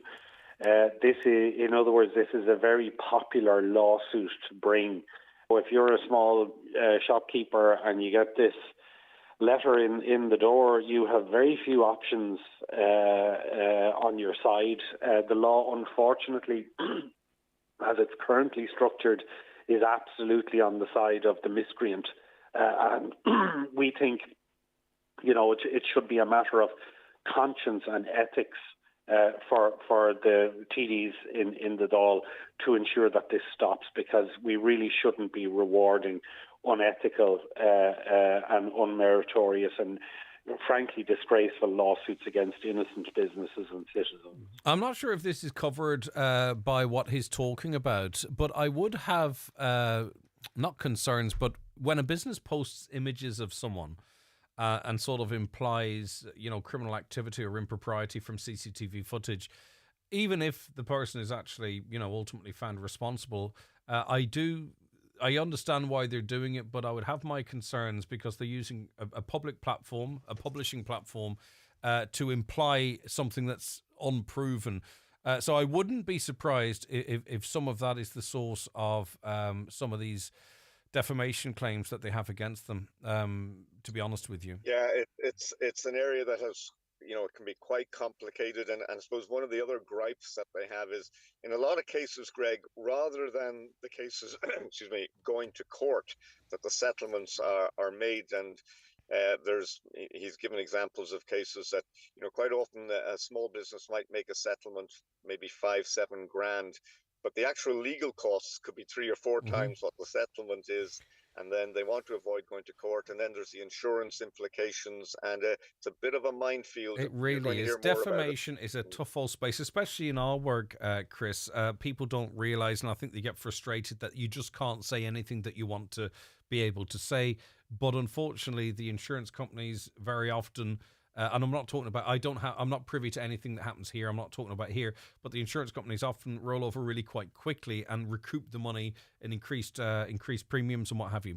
Okay, that's the Business Matters podcast. It's live for you right now on our website, highlandradio.com, where Chris speaks to Helen Nolan and an interesting conversation for Neil McDonnell, for those in business and outside of business as well. It's also broadcast on Sunday, Christopher. That's right, after the 6 o'clock news on Sunday, and you can email me at businessmatters@highlandradio.com. Slán, see you next week. Chris Ashmore there. I'm not sure. There's another interesting programme coming up on Sunday as well. I'm not sure if I'm allowed to mention it. I'll get a confirmation from Oisín. But obviously our team's down for Donegal's last home game in the league, and I think there's a special DL debate coming up after that show, a live spectacular, because obviously Monday being a public holiday... and I think that's going to be really interesting, just to have that level of post-match analysis as well, and also looking forward to potentially a league final, depending on the outcome of that game, and Tyrone's chances as well. We love our Derry and Tyrone listeners and beyond, so we try and cover all of that. So I think there's a special live DL debate on Sunday, but I'm not sure if I'm allowed to say it, but I presume I am, because I've said it. So anyway, okay. That'll just... add to the fantastic coverage. All right, I do have to take a very quick break. Stay where you are. I'm going to be back with the weather. The 9 till noon show is brought to you by Letterkenny Credit Union, with monster loans available up to €60,000 for all occasions. Visit letterkennycu.ie. Bargain Homewares, Lower Main Street, Letterkenny. Closing down sale. Everything must go, with up to 50% off remaining stock. Don't miss out. Grab amazing deals before they're gone at Bargain Homewares, Lower Main Street, Letterkenny. Ensure the safety of your team with SafeTech. We have part-funded courses in first aid, people moving and handling, confined spaces, food hygiene, quad bikes, fire warden, iPath MUPS, electrofusion, welding and machinery cards for Ireland and UK sites. Also delivering online courses like utilities, water hygiene and construction supervisors. SafeTech can deliver group training at your business premises. To find out more, contact safetech.ie today. Hi, Paddy here at Shane Conley Cars in Donegal Town. Are you looking to upgrade your car? With Shane Conley Cars, you'll find makes and models for every budget. Great finance options, and we also accept trade-ins. Check out shaneconleycars.com or call in to us at Shane Conley Cars from Lonaher Road, Donegal Town. Mas mecnor fihicli trumahu, bawala te ve gobar in technolichtes journey. Bawala te ve portach, e dohawachi, agus tawachi umper na heiren. Is féidir e sinna dhéanamh ag bus éireann, tuis go bhfuil mecnoirí féhiclí troma cáiliche an narcú agan faoi láir. Chomá le pá omíoch chuir an bus éireann uaireanta oibre salúpa agus conialacha iontacha ar fáil. Mar sin, má tá tú cáiliche ag level a sé QQI trí frentiseacht ceithre bliana, bí léinn ar an taras chuig tawachaí níos gleise. Tuair cuairt ar careers.busaireann.ie. Bus Éireann, breanin an bóthar atá ruain go maith. Getting married. Evolve Clothing at Letterkenny Retail Park is your destination. Book today for expert advice, a private wedding room and great value. Make your wedding day unforgettable with Evolve Clothing.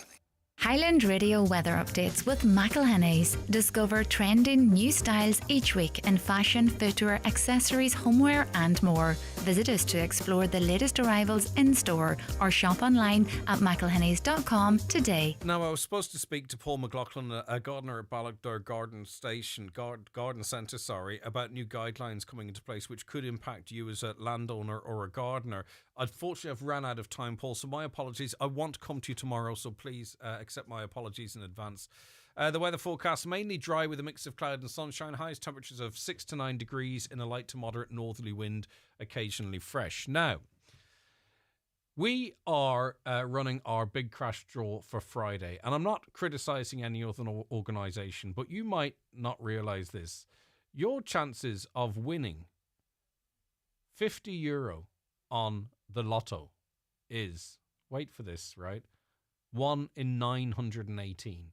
Your chances of winning €150. Sorry, let's go to match 5 because it's closest to our prize. Your chances of winning a match 5 prize on the national lottery is that's 1,500, right? 1 in 44,000. Actually, 1 in almost 45,000. So your chances of winning $1.5 grand on the lotto is 1 in 45,000. We've got 9 €1,000 cash prizes to give away. And if you bought one ticket at this stage, you've probably got a 1 in, I don't know, somewhere between, I don't know what it is. I think it's probably about 2,500. And you've got that 9 times, right? So compare it to the lotto here. A 1 in 45,000 chance of winning the lotto. To win £1,000 with us, at the moment, it's probably about 1 in 2,500. And you've got 9 of those chances. Why am I telling you this? Because we've got 9 €1,000 cash prizes to give away on Friday as part of our Highland Radio birthday celebrations. Those are pretty good odds, aren't they? 1 in 45,000 or maybe 1 in 2,500, 3,000, who's to say, right? But suffice to say, the odds are much, much lower. And you've got 9 chances for a tenner. So for the odds of 1 in 2,500, it's costing you €1 per draw. Can you get better value than that? And how much is it to do the lotto? I don't know, 4 or 5 grand, and you've got a 1 in 50,000 chance of winning $1.5 grand. So I think the odds in our competition are really, really good. The lotto's great, not criticising it, but just to let you know the type of odds we're playing with. So effectively for about €1, you've got a 1 in 2,500, 3,000 chance as it stands now. So that's really good, isn't it? So get your tickets now. HighlandRadio.com. It's safe and it's secure. Buy your tickets for the draw now, and then you're in all 9 draws for just a little €1.10 to give you a 1 in 2,500, 1 in 3,000 euro chance of winning a grand. That's what we're talking about here. And I thought I'd just emphasize that, because when you do the lotto, you have a 1 in 45,000 euro chance of winning 1,500, and it costs you what, £4? And you're supporting 3 brilliant charities. I'll remind you of them once again. Huey's Corner do amazing work in supporting young people, those under the age of 18. Maybe they've lost a sibling, maybe they've lost a parent, maybe they've have a serious illness. They support them, and they are funded solely by your generosity. Donegal Cancer Flights and Services do amazing work with people diagnosed with cancer to take the pressure off them, some of the pressure off them with their diagnosis. And of course, the Blue Stack Special Needs Foundation. You're going to be supporting all those charities as well with those fantastic odds of winning a great prize. 9 chances at about €1.10 with odds about a tenth of the lotto of winning a prize a little bit bigger, €1,500. Have I sold it to you? Do you get where I'm coming from? So you can have fun, a decent chance of winning, though I've given you the odds there. I'm not misleading you either. But you're supporting those 3 great charities. And we would love to be able to, as a Highland family, donate as much as we possibly can. So please, if you haven't got your ticket, get your ticket now. Maybe you don't like that kind of stuff, and that's perfectly fine. There's other ways to donate. But if you don't mind having a punt, get your tickets now. They're just a tenner. You can buy a couple if you want to, if you can afford it, but you're supporting charity, right? And you can sit back and listen to the draws on Friday. Fantastic stuff. And hopefully then we'll have loads of money raised to give to these 3 great charities. And tune in on Friday for a whole list of special guests, music, conversation from morning right up until 8 o'clock. And beyond, actually, Marty Field's got a grand to give away. Ivan Boland's got a couple of grand to give away. David James has a few grand to give away. John Breslin, me as well. And Gooch is going to be in, so we'll count him on my show. How's that? All right, okay, so you can go onto the website. Give us a call here too, by the way, 07491 25,000. We'll get that ticket bought for you. Or, in fact, if you're just dealing cash, you can call up to the station. That's where we have to leave it today. Thanks so much for listening. Thanks so much for texting. I have to carry some texts over